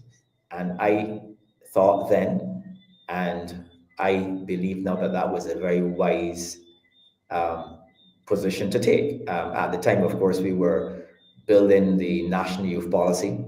We had mobilized our young people to start discussing some very serious points about their future. Mm-hmm. And as you know, the national youth policy was constructed by young people. So we were forging ahead with a very positive message, which was being led by the young people and supported by the cabinet of Barbados at the time. And in the middle of all that, we had the Vibe Cartel discussion being parachuted into the reality of what we were seeking to do. Mm-hmm. And, my position was I took a very informed view because I do love reggae music. I do love to hear artists who are going to sing quality music. But I took a position that I wanted to myself review the lyrics. And even before coming on the show, I went and looked at some of the lyrics. That I wouldn't want my child or anybody's child to be exposed to that kind of music. I believe that that's the kind of music you sing in some kind of backyard, something where only you and your friends can hear you. But if you're coming on stage before a live audience and you are singing music and you're performing, I think you should be doing the best you can. You should be performing at your best, and therefore you should be mindful. If you are a serious artist, you should be mindful of the content of your music. And I think, every artist, as you know, but particularly where they are performing, I know artists make their own research, do their own research about topical things that are happening in the country. Because oftentimes your presentation comes over much better if you're able to connect with events that are real for your audience. And if you research what's happening across the Caribbean, you recognize that violent crime is skyrocketing. In Barbados, last year, if you listen to the criminologists, they have sounded a serious alert as it relates to the increase in violent crime, particularly gun crime. There's the increase of crime related to drugs and stuff like that. And one of the concerns is that we have young people, 11-year-olds and 9-year-olds, being inducted into criminal activity, criminal gangs, and so on. So if an artist in advance understands that this is the reality of what's happening in countries such as Barbados, I would believe that they would see it as mission number one to perform in a way that addresses this reality. But Mr. Lashley, someone is saying here, and they said these are some of the people who might not know all about the songs, KARTEL songs. So just so you know that KARTEL has songs with good messages, Yes. He does. And so what Mr. Lashley, who is saying, who has gone through his music, I have been through his music, and I think that he's a great writer. He's a great writer. So I think that there are songs there. When I went through the playlist of what was done for Jamaica, there were some good songs there as well. So Mr. Lashley is saying, I think it's very practical to say to him, listen, can you imagine if he makes a statement like that and said, listen, with the level of violence that is happening in Barbados, there's an increase in violence. And if the Minister of Culture, the Prime Minister, and everybody have a word with him, and he says, I'm going to Barbados, and listen, when you come to Barbados, this is an anti-violence show. I don't see how that is going to affect his creativity. I would go further and say that given the concerns that have been echoed, not only in Barbados, but outside of Barbados, in relation to very influential artists such as Vibe Cartel, in terms of their music and so on. And given the fact that he is inclined to come to Barbados, I think this is a national discussion that should be had. And certainly if I were the Prime Minister of Barbados and the Minister of Culture and the minister responsible for crime prevention, I would see it as my number one priority to be able to achieve an endorsement from Vibe Cartel in relation to the efforts of the government to deter and to reduce and control crime in Barbados, especially among the youth. So I would have an interest, and we live in a very well-connected world. I believe that connection should happen at the highest level of government. It's not about the art, about the promoter who is there as some of the persons who are sending their comments to make money. This would be a significant feat if the higher echelons of the government are able to say to the populace, we have heard the concerns, but we have reached out to the management of Vibe Cartel, and they have assured us that while Vibe Cartel will perform in Barbados, he will be focusing on lyrics and songs that are uplifting. And he has agreed to endorse our anti-crime program in Barbados. I believe that that would make significant headlines. I believe it will not dent the people who will go to the concert. And if that is the undertaking that has been made, perhaps I would go myself too. Correct. Because I am not anti-artist, but I am totally anti anybody, whether they're artists or whoever, who are going to sing and engage in that kind of filthy music and filthy lyrics. It is not something that I will endorse. But I think we have an opportunity, and I'm glad the discussion is happening. We do have an opportunity to reach out to Vibe Cartel and to impress on him that he has an opportunity in coming to perform in Barbados to do something that is ever so positive for the young influential minds who are going to be listening and who are going to be going to his concert. And it's an opportunity that should not be missed. But if you cannot guarantee that, I can tell you that if I were the head of the government in Barbados, if that could not be guaranteed, I would put my pen to paper wherever it need to go and say, well, look, it can't happen. I'm sorry. That's my position. Mm-hmm. Yeah, yeah. Oh boy, I tell you, it's a very very interesting position, Mr. Lashley, that you are taking here, and I think it's a great one. I personally think it's something that we should pursue. I We think need to. we have a mission, and I support the government's mission. It is a very difficult mission because we have people who are being cut down in the prime of their lives. Our productivity level is being affected by young men who are being killed on our streets before they can fully contribute to the development of Barbados.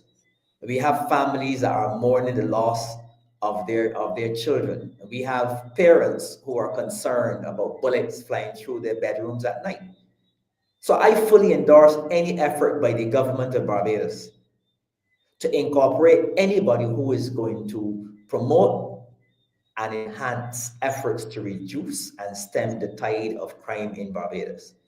And I'm saying this is a great opportunity for the government to get a Vibe Cartel to endorse their peace program, to come on the stage in Barbados with some young people on the stage and to demonstrate by the appropriate songs, this is why you should not be involved in crime.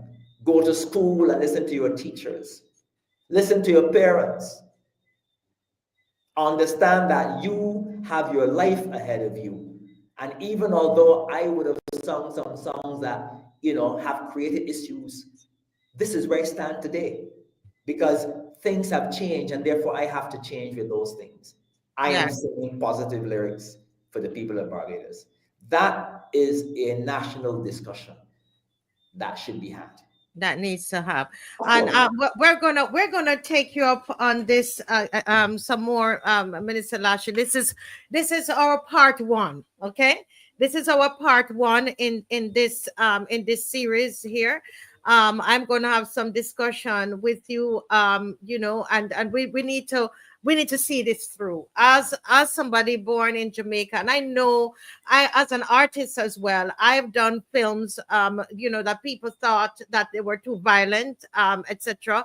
My Hush 2 movie.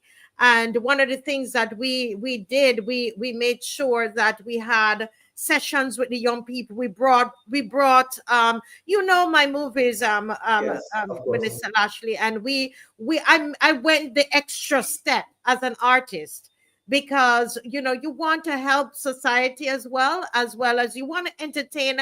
And as artists, we understand that we reflect what is happening in society. But I think that we, especially with what's happening in our countries, not just Barbados, I think we need to all hold each other to a higher standard. And I think that's what you're saying. I love the fact that you're not saying that Cartel should not come. You're saying come with a message to help us. We're in Of a course. yeah. I I love. do recall, Marcia, when they had the political violence affecting the two political parties in Jamaica. And Bob Marley, as influential as he was, held a concert, a peace concert, and Yes. invited Edward Seaga and it was Edward Seaga and the Prime Minister uh, Yes. to come on stage and hold hands, It's true. demonstrate to the people of Barbados, so sorry, people of Jamaica, that they could overcome violence, political violence. So Yeah. artists have a very, very, very strong influence, and they could either wield that influence for good, or they could wield Mhm. that influence for bad. We as a society have to insist that there's a minimum standard, and that they should wield it predominantly for good. Yes. Well, thank you so much, so very much. I hope you can stay with us a little bit. I have an artist coming on from Trinidad, but he is a videographer, has done amazing work. I saw some of the work that he's done, and he does videos to some of these artists. And so I thought it would be great to have him on. I, being an artist myself, I film what is in society, and I would really love to hear from him, hear his views on what is happening in the region at this time. So I'm going to invite Daniel to the studio. Good evening, Daniel. How Hey, are good you? evening. Good evening. I'm good. How you guys doing? I am doing great. I love to hear the Trini accent, man. Well, nah, you said I actually live in Barbados. You live in Barbados, but Yeah, by you sound work, a little Trini. I it mix up, man. It mix up. Yeah, by work, I work a lot in Trinidad with the Trinidadian artists, and so on and so forth. Right. Yeah, I'm sure you've been hearing the conversation that we're having, and as tell us a little bit about what you do before we jump right in. Just give us a short summary. yeah. So primarily, I'm a film director. I write and produce screenplays and direct them. Mm-hmm. But as you would know, that's a long and arduous process. Yes. So I film music videos for artists throughout the Caribbean. Mm-hmm. Dancehall artists like your Alkalines, pretty much whoever you could think of. Mm-hmm. Trinidadian artists, Jamaican artists. Most recently, we've been working with Bajan artists as well. And that would pay the bills until we produce a new film or get a screenplay sold or get a TV show commission. Mm-hmm. Yeah, So this is business for you. very much so. Very much so. Very much so. Okay. Yeah. Now there is I'm going to read a little saying here. They said music is a form of expression and a means of communication, and therefore should not be held responsible for criminal activities. Now that is actually a lot of people, a lot of artists, believe Mhm. that. Can you expound on that? What are your thoughts on that? I mean, it's hard to. Well, sorry. Let me not say it's hard. It's easy to just focus on music and say music is solely responsible for the uptick in violence we're seeing within society. It's Mm-hmm. funny that attention is seldom taken towards film and TV. I mean, arguably, are they not more influential as a visual medium? Um, I feel like it's easy to turn attention to music, easy to turn the attention to like entertainment. It's a punching bag basically. But I think where the attention really is, we live in a country that doesn't manufacture firearms. How are they getting here? You know what I mean? To me, that's where the discussion should really be. It doesn't matter. I can influence you to do what you feel like. But if the firearms aren't here, what are you going to use? So I feel like the discussion and the discourse should be kind of focused on how, these firearms are being imported into the country. Mm-hmm. Mm-hmm. And not on the music. You think that is a scapegoat? I think it's a scapegoat, man. But I mean, I see some of the work that you do. By the way, your technical skills are amazing. I Thank you. must say, you do Coming from you, that means a lot. no, really, I want to talk to you about a short film I saw there. But Manu, I'm very impressed with that. Thank But you. when I look at some of the materials, though, Daniel, I'm wondering. I mean, it's visually appealing. So then it's going to draw people to it. So when I see Mhm. you see somebody's using a gun, shooting somebody Mhm. else, and so on, um, you don't think that that has any impact on society? I wouldn't say it doesn't have any impact. So if Okay. if I communicated that before, that was bad on my part. I don't think I'm not gonna say that. I just think that there's a greater discussion to be had, more so than that's impact. I think that's just the easy conversation, as Mm-hmm. opposed to saying how are we getting these things into the country. Mm-hmm. Mm-hmm. To me, Right. that's You where the need to look conversation at needs to be that. had Let first. me ask the former minister here, and you have a police, an ex-police on here as well. Let me go to the ex-police first. Just quickly, because I want to give him as much time in this segment. What are your thoughts about that, Mr. Millington? Former Well, police, he's saying, listen, we're looking at the wrong thing. Go to the source. Where the guns coming from? What do you think? I would the first answer is that the storks are the ones bringing them in. Okay, the storks. Now being serious now. As you would know, guns can only get into a country by air, by sea, and without only answering that, film and music are indivisible. Before a child, before a child can even tell you about a picture or a TV show they watch, they're actually coached into um, singing and la line to any kind of song, whether it's good, wholesome, or crime related.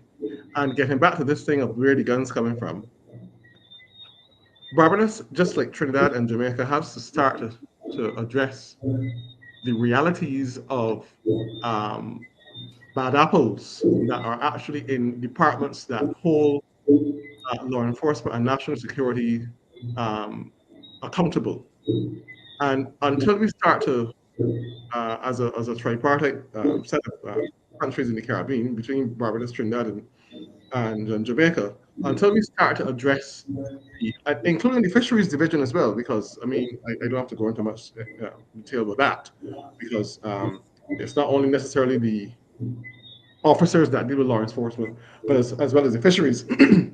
Until we start to have stronger discussions where these sectors are concerned, the the stocks will keep being blamed, right? So I hope I've answered your question. Hmm. Without saying much, I said a lot. Yes, you said a lot. Let me hear the former minister, Stephen Lashley. Here we have a young man who is an artist and he films these kind of things, and he's saying really it has some. He conceded there's some correlation, but he doesn't think it's that much. We need to. He's saying go to the source of the problem. What do you say to that, former minister? Well, my response to that is that the two are not mutually exclusive. I do agree that that issue is a very valid issue. The source of guns and where they come in, there needs to be a greater accountability and tightening up of our borders and making people accountable for that. I agree totally. But while we are dealing with that, this issue relating to the responsibility of artists and the pollution of sounds with those kind of damaging lyrics that will be unfurled to young people and young minds. There's a responsibility there. We can't shy away from that. So to say that there's a greater debate to be had and that this debate is not something that we should be engaged in, I think is a bit misguided. I believe that there's no diminishing of the need to look at the source of guns. I agree with that fully. But I still believe that this issue that we are discussing in relation to persons such as Vibe Cartel is particularly important. And I would only say that why it is important to me is that if you put on your parental hat, and if my friend would put on his parental hat and ask the question whether he would allow his child or son or daughter to be exposed to the lyrics that I've seen, then that would tell me that the two are critical without excluding the ultimate importance of the other. Daniel, what are your thoughts of what the minister is saying? He's saying to put on your parental hat. I'm not sure about that Well, part yet, but I have 3 children, wow! so yeah, I have 3 children. Oh my goodness. It's a Okay. quite a stable family. Yes. Um, You heard what you it's said, just quiet, stable family. That's lovely. very much so. But my thing is, all right, let's look at the theme of love and sex in music. We've been having promiscuous lyrics for quite some time. Hmm. I don't hear, the correlation of those lyrics to prostitution or such and so forth. I think, like, if you live in Barbados and you work with prominent people, and it's so difficult to be transparent. At the end of the day, I think anyone who's achieved things here knows what happens here, right? It is the job of a government and elected officials to serve the country. Hmm. We do not elect artists to serve and correct the society. They're expressing themselves creatively. Hmm.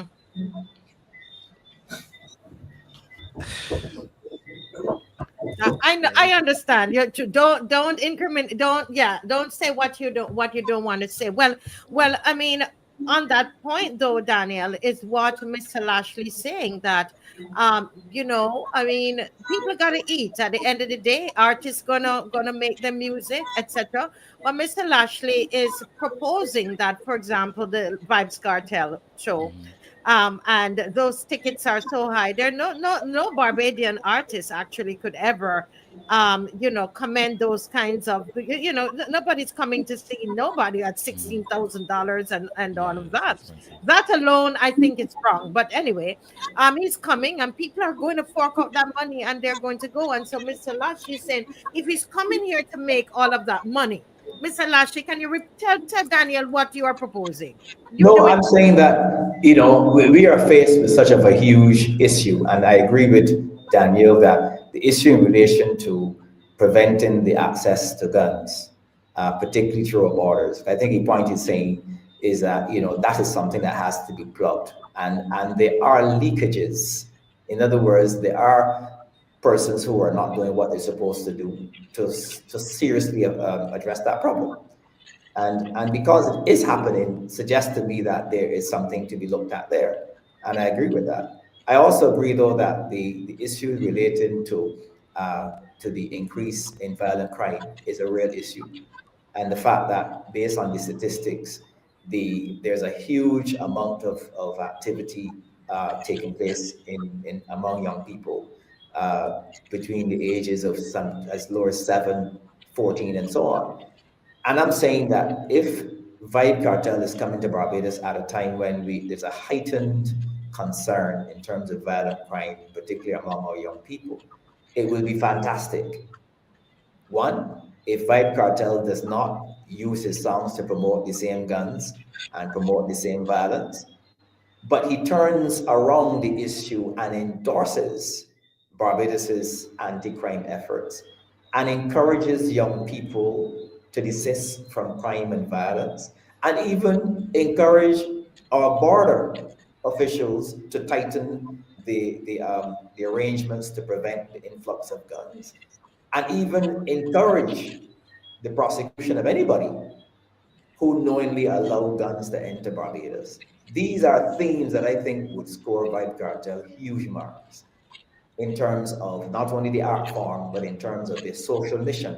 Because I'm sure you agree that artists are not only there to make money, but they have a social mission as well. Hmm. Well, Daniel, what are your thoughts about that suggestion? That because Yeah. Cartel have some good songs, have some Yeah. positive songs. Yep. So, Yep. do you think that that's a good suggestion, that to say, well, you're coming, can you endorse peace then? Hmm. What do you Yeah, think of that? I'm not. To be honest, I don't want to seem as though I'm in a contrarious position to what you're saying. I think, No, but it that could is be fine. That advantageous is fine. to him doing that. I just feel, from working in the industry, if Cartel came out and he, let's say, for example, he endorsed, the peace initiative, and he started, even if he started singing, more positive songs, I think dancehall fans would just find a new artist to listen to that kind of, sings lyrics that are more in tune to, what they enjoy. Um, so I think it's a systemic issue that not one person, will be able to fix. But I don't see the harm in, Vibes Cartel, giving it a try. It would be a good look to show support for what we're trying to do here. I just wonder about the efficacy of it.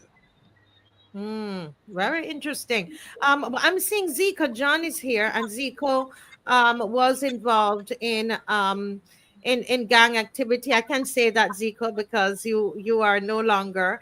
And we met Zico, Daniel and the others when we were doing our Hush movie, and at the cinema, and we brought in persons to speak with the young people, and Zico. That's how we met Zico. Zico has come out of a gang lifestyle. Now you hear, welcome Zico. Hi, good night, everyone. Good night, panelists. Good night, viewers. How are we doing today? Hey, good night. Great. Yeah, we're doing great. Zico, you heard Daniel.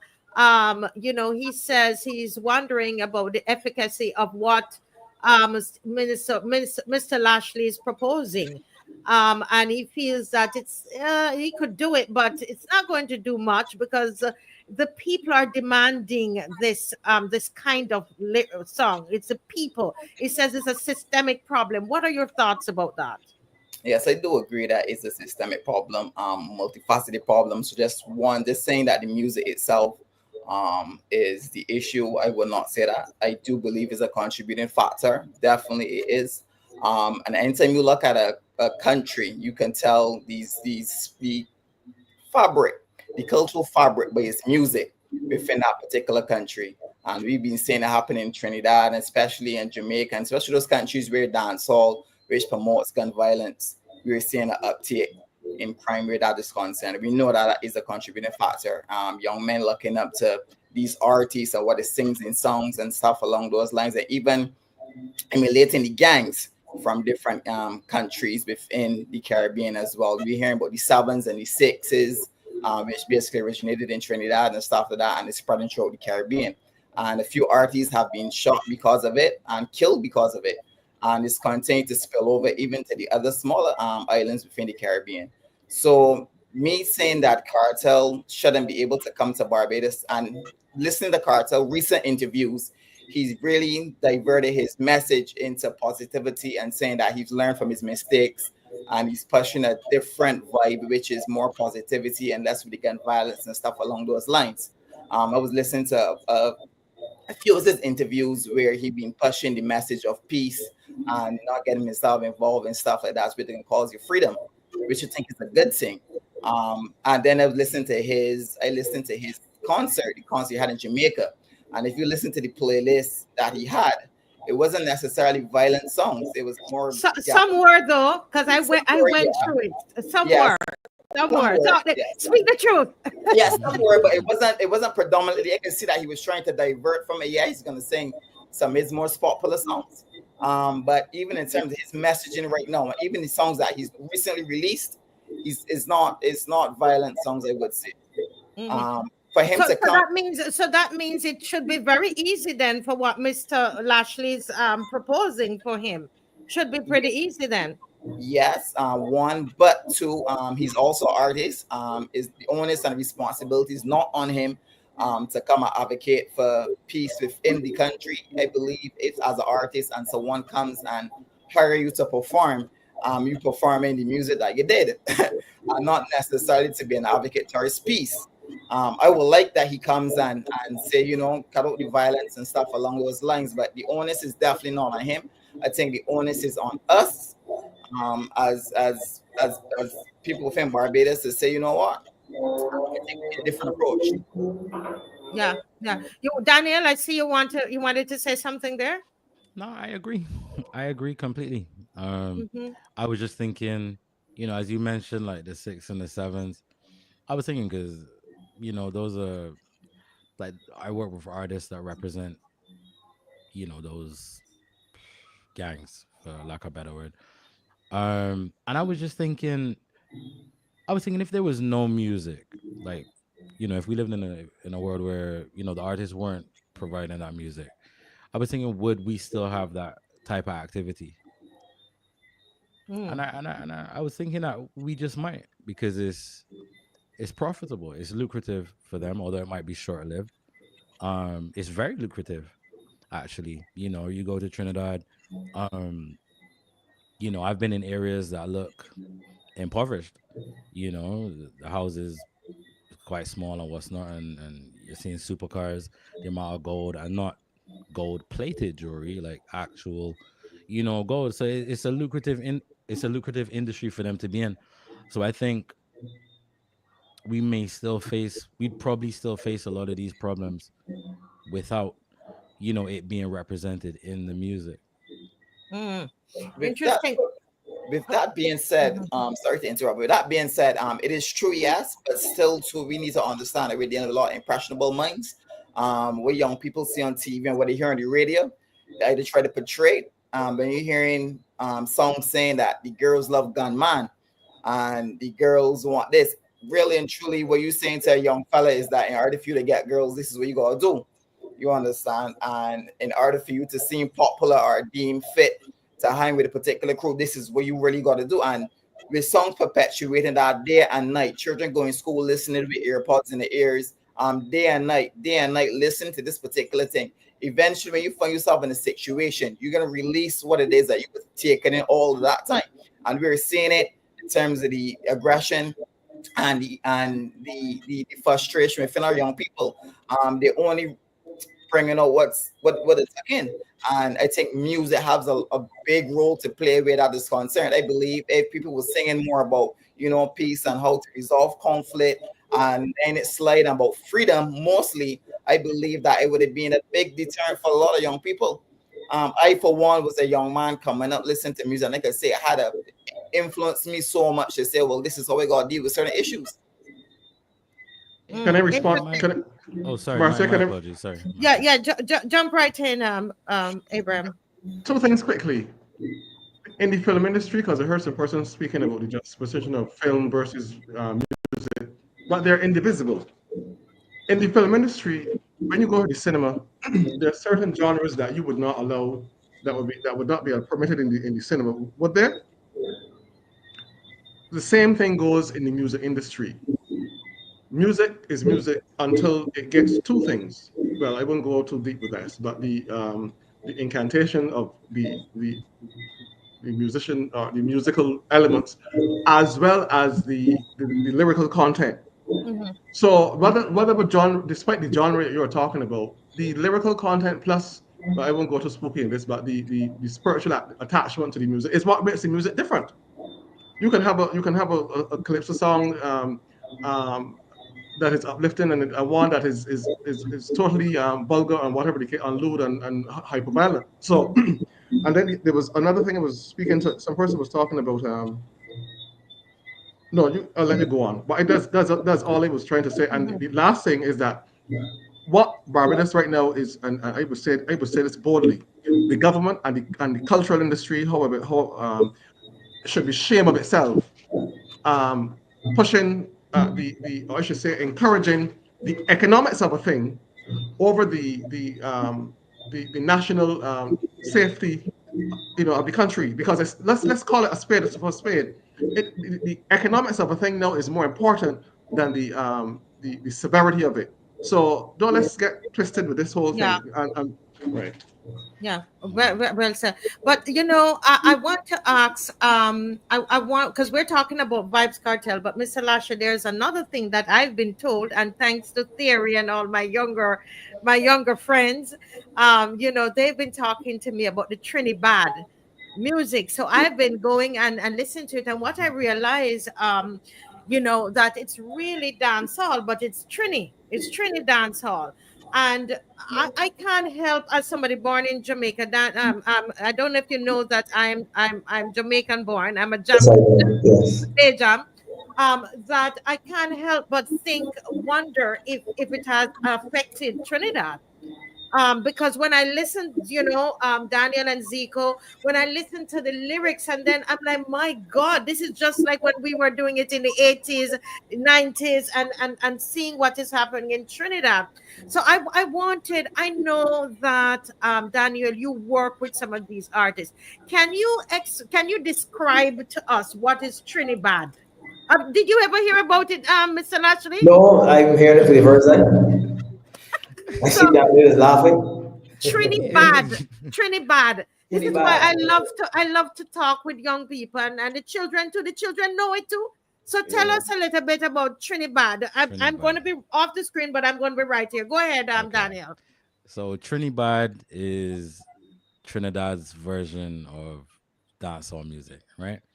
And it was culminated out of Prince Swanee's camp. He was seen as the face of Trinidad.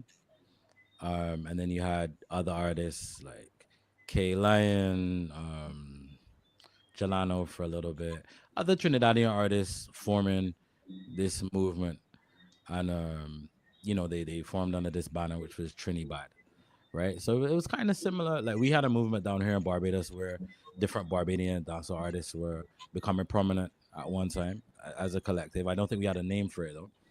Trinidad just put a name on it, and Trinidad was quite catchy. So that's really how it worked out. Interesting. Yeah. Yeah. I think it just underscores the tremendous influence that music has on human behavior, and I don't think it will come to an end. I think music throughout the annals of time has always had an impact on how people behave. It so happens that at various junctures, depending on what is happening nationally, that the spotlight falls on music, particularly where the influence is not so positive. And we are not saying that we can change artists, but we can, through our voices, seek to help to influence the discourse of what is happening. And the Trinidad phenomena, obviously, there are other things that people consider to be very, very catchy.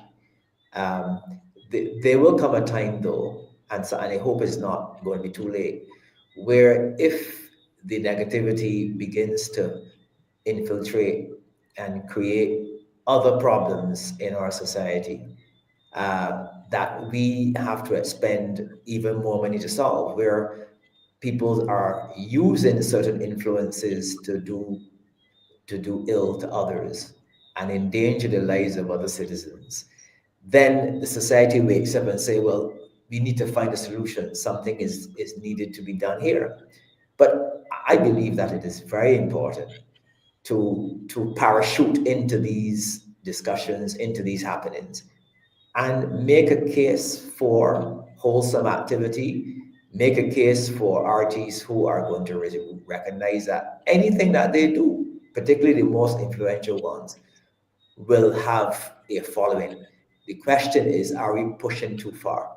And where we get to that point, then we do have a problem. We have to be able to rethink what we're doing. I believe that must continue to be a fundamental, focus of ours. Hmm. Daniel, you work with these in that environment, right? With these artists. What do you think? And I mean, this is economics for you, Hmm. Yeah. right? And you have to direct. I mean, you got to listen to those lyrics. Hmm. You got to write this. You write the story. You write as Yeah, well. I do the treatments. Yeah. Yeah. You do the treatments for the Yeah. videos. You have to direct. I mean, you're all into it. What is the impact? Do you think has it had any impact on Daniel? Um. So I mean, like my story wasn't always positive. I Mm-hmm. myself have experienced, whatever. I wouldn't attribute that to the music though, to be honest. When I was growing up, I listened to I Wayne, Richie Spice, Jackie Orr. I listened to Conscious, but I'd still get up to lawlessness because that was the environment that I found myself in. Mm-hmm. Um, So that's why, like, I'm struggling to just solely attribute it to the music. I feel like it's Right, a I understand, but societal I'm issue. thinking, no, you're no, you because you're all into it. You have three Mm-hmm. children, so Mm-hmm. I'm just thinking as a father, as you're involved in it, Mm-hmm. right? Does it cross your mind like, I wonder if if we should, as Mr. Lashley said, we need to go Mm-hmm. all this way, in it. You ever thought about that? No. Yeah, I've thought about it, but I mean, like, we don't live in a vacuum, so I can try to, only let my kids have positive musical influences. The same thing on the TV. I honestly feel like what they'll do is they'll hide and find a way to, And do it. consume. And they, I'm not going to be able to control every influence they have. They might, hear this music at school. So I tend to focus on discernment. Mm. So I would rather, okay, yeah, you may encounter said music, you may hear it, but discernment. You don't have to let that music influence you. I mean, there are dancehall songs that I listen to, but I'm not. I can tell you, I'm not in any criminal activity of any sort. Um, so I feel like there's conversations to be had on, like I said, discernment. Mm. Yeah, you're hearing it. Okay, I watch an action movie. That doesn't mean I That's want to go true. outside and run around and shoot around. Like,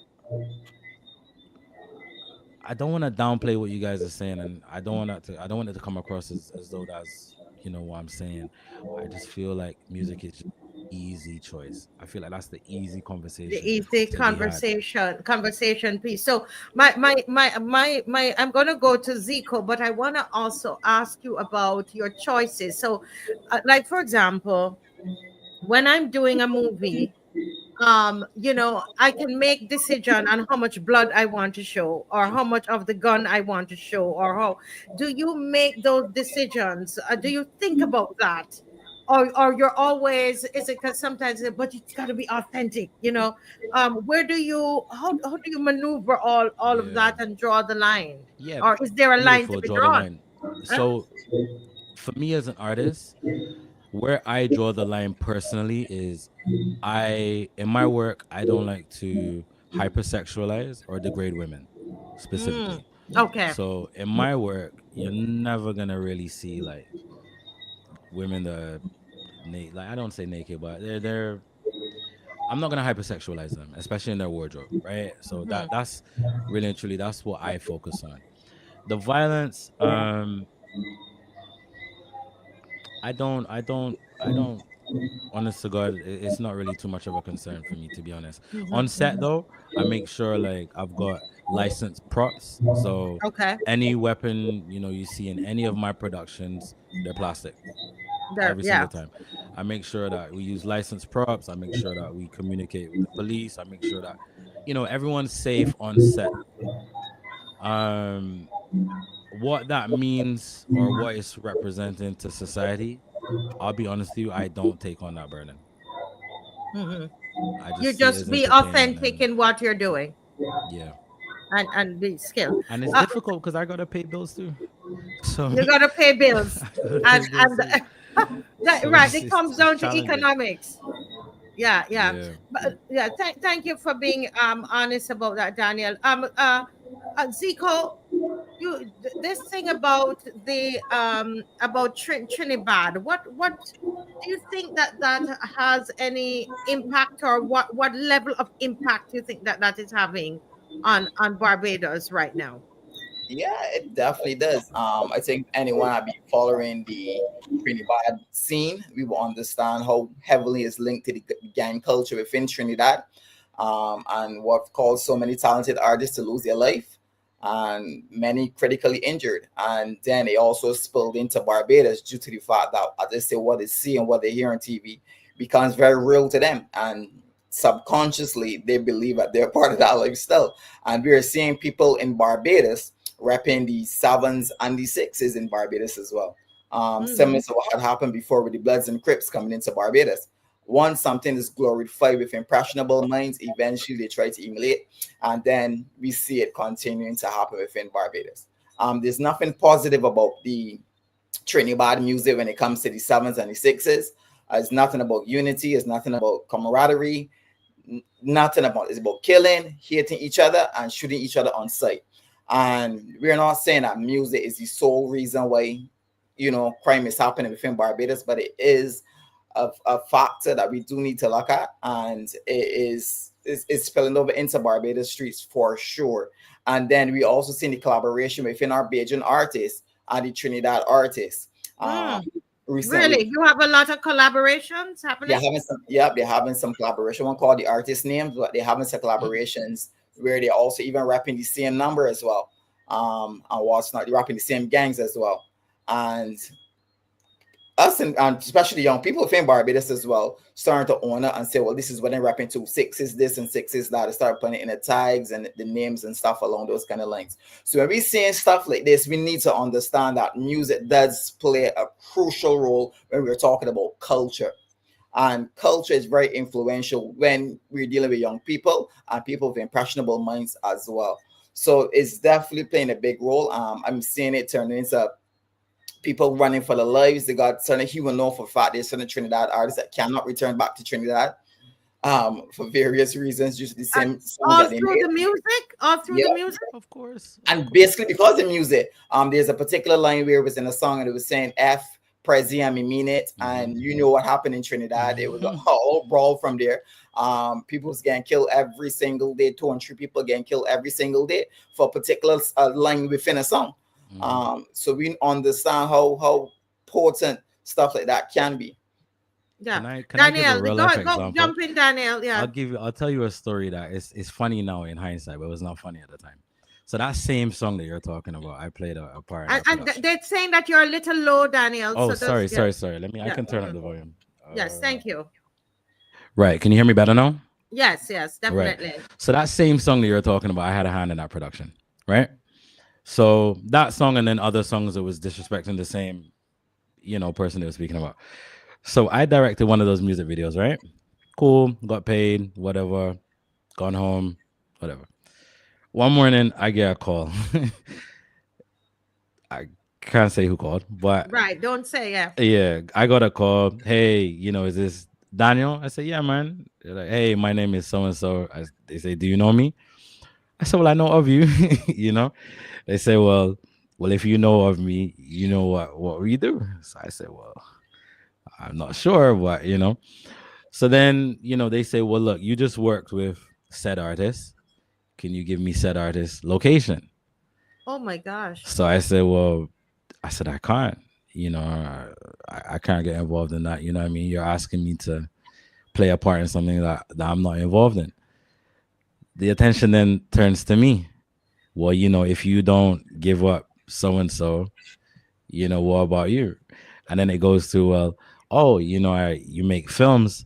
We can finance some of your films. So I say that to say, just to lend to what you guys are saying, the music does play a part of it. But I just think there's a greater conversation had before we get to the music. Mm-hmm. But what Mr. Lashley is saying is that we can do both of we must not, because I on this show I advocate, let's find out where the gun's coming from. I'm all about that as well. Mm-hmm. But I think that nothing is wrong with us looking at both and listen to what you guys are saying and think about what's happening in Barbados. We just had a lady, Daniel, I don't know if you're aware of it, sitting on a veranda. And mm-hmm. 2 young guys came up and and robbed her at gunpoint. Mm-hmm. I mean, it's traumatizing for people. Yep. And so it's very as a Bayjam listening to all of this. It's I can't believe that this is what is happening, and that we're doing this all through the music. I need to listen to more of this here to see what. Mr. Lashley, I see you want to say something. Let me unmute. No, let me unmute you. I unmuted you because of when you drill down to what is happening in our society, where the same music that we're talking about with the lyrical content is being played on a daily basis in our minivans, where our children are traveling to school, but the conductor and the driver has this music blazing with all of the lyrical content that really and truly is not it is not contributory to preparing passengers for a journey, and most in particular the impressionable minds. A lot of this is happening, and it is very disturbing. You see, because it is no longer that you're doing it discriminately, that you're playing it perhaps at a dance party somewhere in an area where you have adults and so on.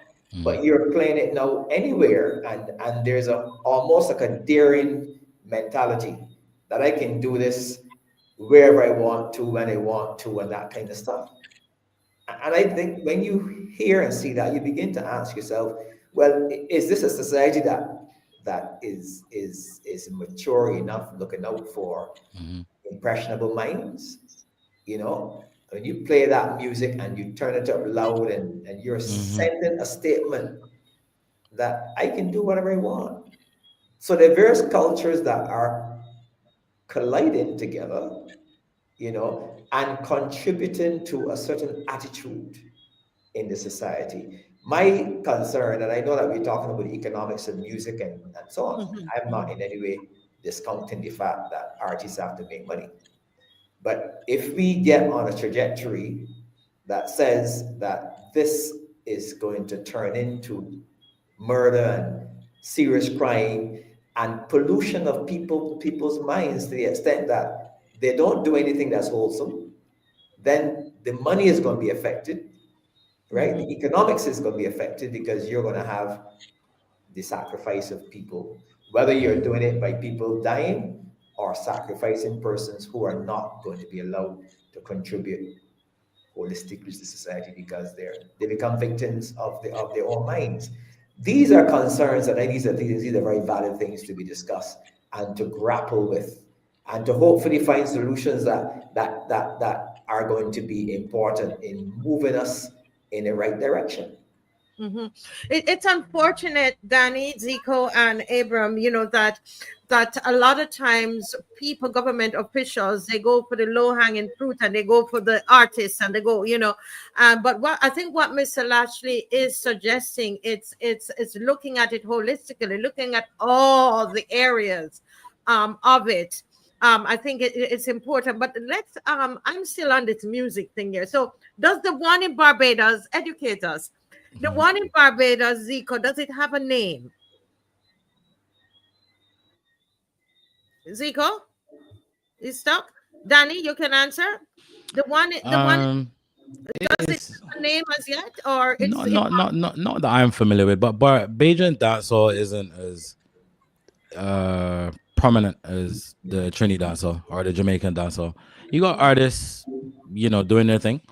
But it's sporadic. Like, they don't release music as often.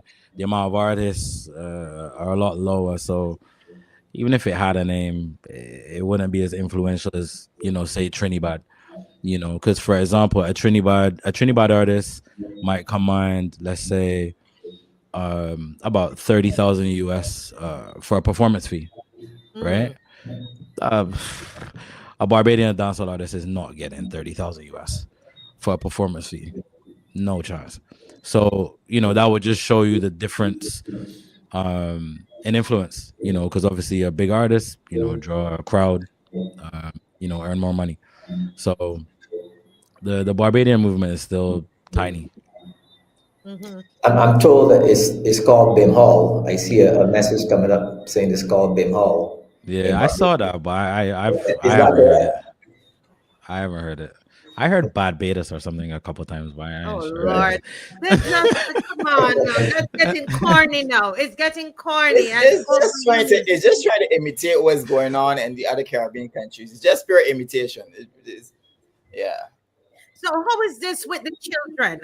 Because I don't know, you know, Mr. Lashley, it is the NCSA is saying that little children as young as 7 years old are taking Molly in the schools. Did you hear about that, Daniel? Yes.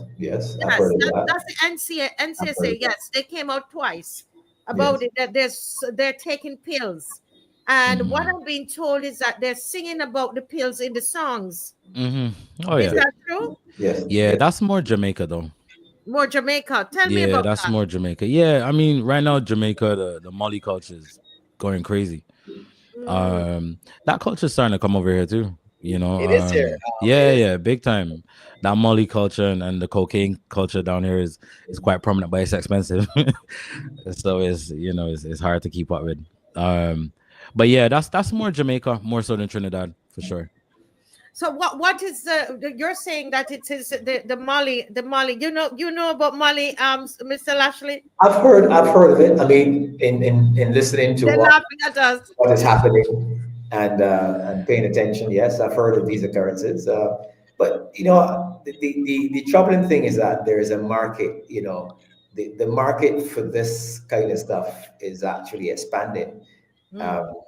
So it creates challenges. It will continue to create challenges not only for persons, the law enforcement people, but it is creating huge challenges for teachers in the schools.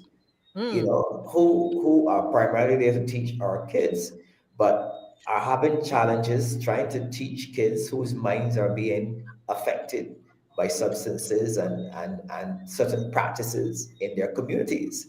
And we are going to have a serious challenge in terms of how schools are going to be managed and how schools settle down to impart knowledge in our kids if this market is allowed to go unchecked. And that's the problem we have. This is a huge problem that we have, and if we don't come to grips with it, then we're not going to be able to save a lot of people. Let me hear Daniel. I see your hand. Go ahead. Yeah, I wanted to propose a question, right? So we're focused on violence and its influence in dancehall music, right? In music, we were in music. Sorry, general, music. Yeah, sorry.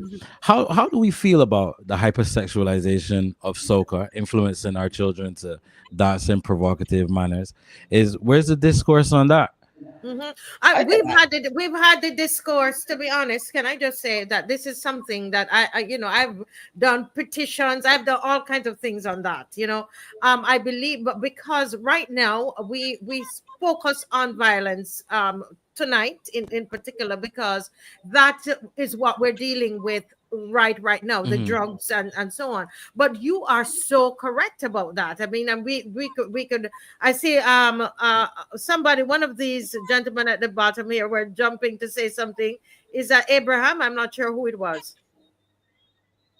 But my contribution was, I can read it off my quote. I said the tripartite relationship comes when event planners, PSP operators, and political operatives they use the stats of the popularity of artists to the facilitation of pre-election campaigning. And you would want to know how all these come into play. I think that political operatives in the Caribbean must be honest, that they sit and wait like the hyenas or the lions. The event planners are like the feeders, send out the mixtapes and whatever. The PSD operators are like the middlemen or middlewomen, inverted commas, who early morning and night, that's children's breakfast and lunch or dinner.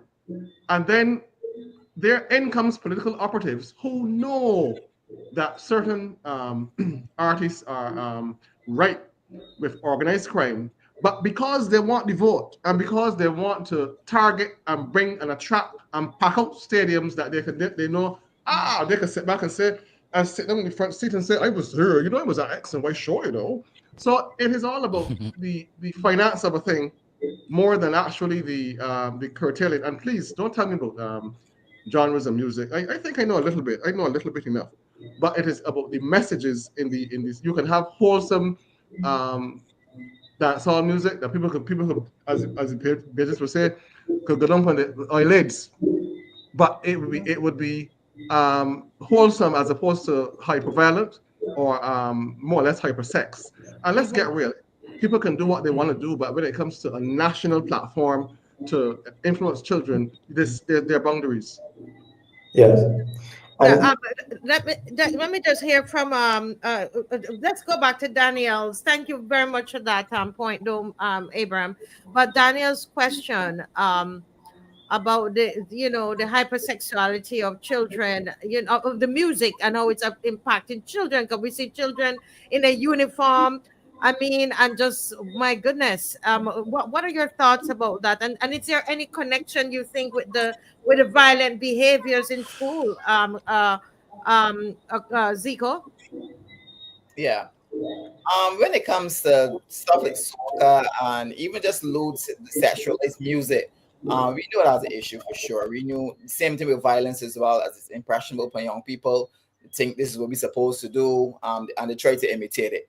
Along with anything, especially if you look at to someone, you look at a particular artist, or people with influence, you tend to try to imitate what it is that you do see.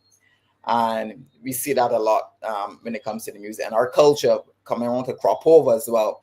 We making I would say bashment soca the main driving force when it comes to our music. Is no longer about the festival, but more about jumping up and down and splitting and going by your eyelids and bending like a Pringle and stuff along those lines. So I think we need Where you got to put that on? No, listen, you all are crazy. Oh Lord, help me today. Oh Lord. I thought it was the one with the little girl that was, oh Lord. Anyway, that kind of, that was funny the way that appeared. But no, but no, I mean, I think the point that Daniel is making, and I'm gonna go to Mr. Lashley. It's the point that Daniel is making though, and I hear it, I know what he's saying, is that we're very hypocritical.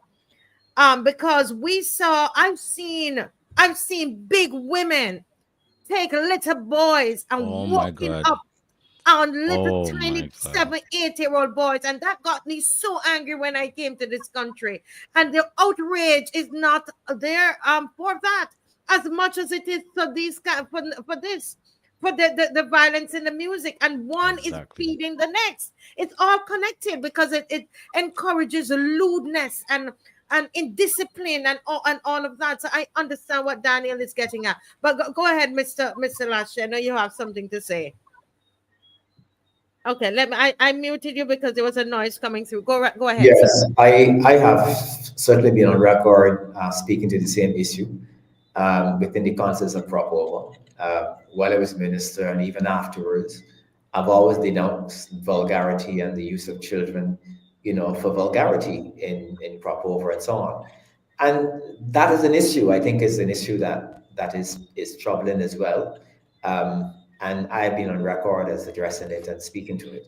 But there's so many multifaceted issues that are happening that are connected that need to be part of the discourse. And to talk about it openly would help to remove some of the hypocrisy you're talking about, because that's the issue that some people don't want to touch. Yeah.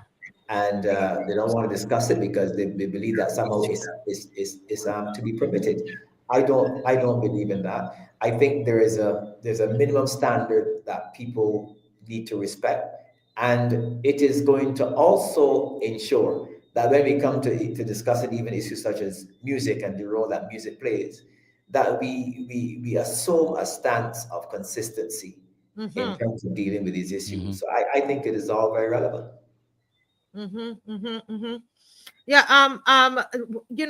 This I'm very concerned about this thing with the children.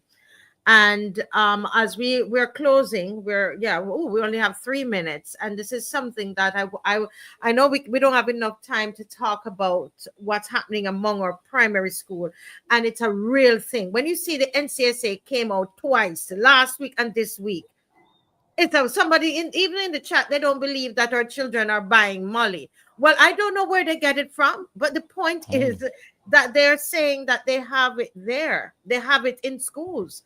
That is crazy, you Mm. know. But that is a reality. But we as we close, I would like to give everybody just a minute just to say their final thoughts on this topic. I know we haven't finished discussing, but I think I learned some stuff from the young ones on here tonight. And I think that Mr. Lashley's suggestion, I happen to think it's a good suggestion, because Vibes Cartel does not only have songs about violence, and so he could. But I do agree that people are going to go and find another artist. They will, as they've done with the what's her name was the one who turned Marion Hall. I know that, Lady but Song. I think that what we need something right now. Things are getting out of hand. And I think Mr. I happen to think it's a great suggestion. But I'm just gonna ask everybody, Abraham, you're first. Can you take a minute and just have your final comment on this subject? All I can say is forget Vibes Cartel, forget individuals per se as artists. Violence in the Caribbean is not totally to blame on artists alone. It's a comprehensive thing. But all I can say is between Barbados, Trinidad, and Jamaica, these countries that have blood running in the streets, the political operatives as well as event planners have to ask themselves, do they want more death, more bloodshed by gun and all such like in their countries, and as well as do they want their children to emulate the reality or the metaphorical uh, influences that are in the messages given by people who have strong influence. That's all I can say. They have to answer that question, and if they answer that question as it relates to the youth, then they can do a better job. Yes, yes. Thank you so much. Zico? Yeah, and before it closed, we was talking about the Molly situation. Reason why Molly became so popular in Barbados is because of music, not because of Hollywood or movies, but mostly because of music. And it was pushed to music in terms of saying that if as long as you pop a Molly, you've got the courage to then shoot a person or do something without being nervous or scared about it. It was giving you the boldness to go forward and do particular crimes, which was promoted in songs. So seeing it now coming into the Barbados shores is basically true music. It's nothing else we can put it upon, but definitely music. And I think going forward, we know for fact it's not just music that we need to tackle. It's a holistic area. It's a multifaceted problem. We need a multifaceted approach, and we need to look at it from multiple different point of views as well. And parents do need to play a role within their children's life. Not just try to shield them from music or shield them from what they may see, but show them how to cope and how to think for themselves, and show them the outcomes when people take certain directions within life. And the onus is on we as a nation and we as a people to do better. Yes, very, very well said. Daniel, you're there? Yep, I'm sorry. Yeah. What do you want to? What's your final comment? Yeah, my final comments again. I don't want to come across as saying music has no influence. That's not what I'm saying. I just feel it's easy for persons in power to attribute it to artists without looking at the persons who have the real control in the country. Because it's not the layman that's getting the guns into the country. I'm more on the topic of music.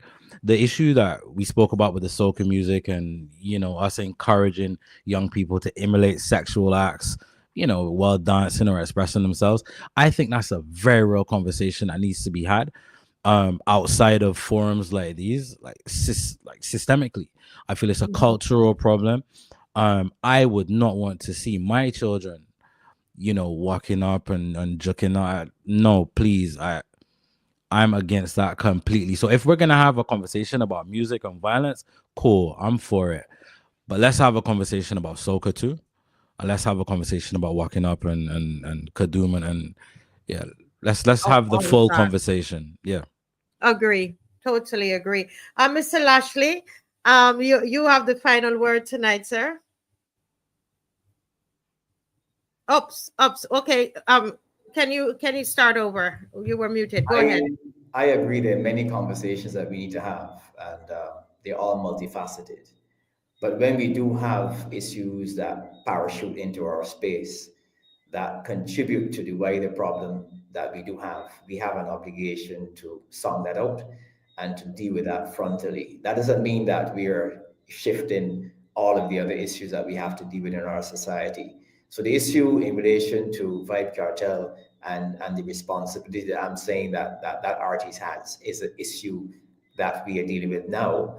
And we are not saying that artists, by that they somehow are to be blamed for crime and the extent of crime. We're saying there are several contributory factors, and each one we have to be able to address and discuss, and where possible to ensure that it does not contribute to the wider problems that we have. Yes. Thank you, sir. And thanks to the entire panel. Thanks to Caleb, who started the ball rolling for us 12 years old. Thank you to KIDSITE, who came on and has a program that he will be promoting positive dancehall music, hoping that he can get, in touch with you, Daniel and ZICO, to make that happen. I think he needs some support with that, and that would be great. Thanks to every single one of you, the viewers. Thank you. And very importantly, that we must remember that we have a part to play, each of us. This kind of issue is not a political issue. Yes, the government will have to make decisions, etc. I understand that we are going to hold them to account for those things. But it's really, when it comes down to it, it's a societal problem. It's all of us. What's happening in society? We have created this society. So we all have to take responsibility for it. So I want to encourage everybody. Let's, do something in your community, do something in your church, do something at school. Do what you can to make the place a better place. Okay. Thank you all so very, very much. And for joining, and God bless you. Bye-bye. Thank you, guys. All the best. We can't hear, Dave.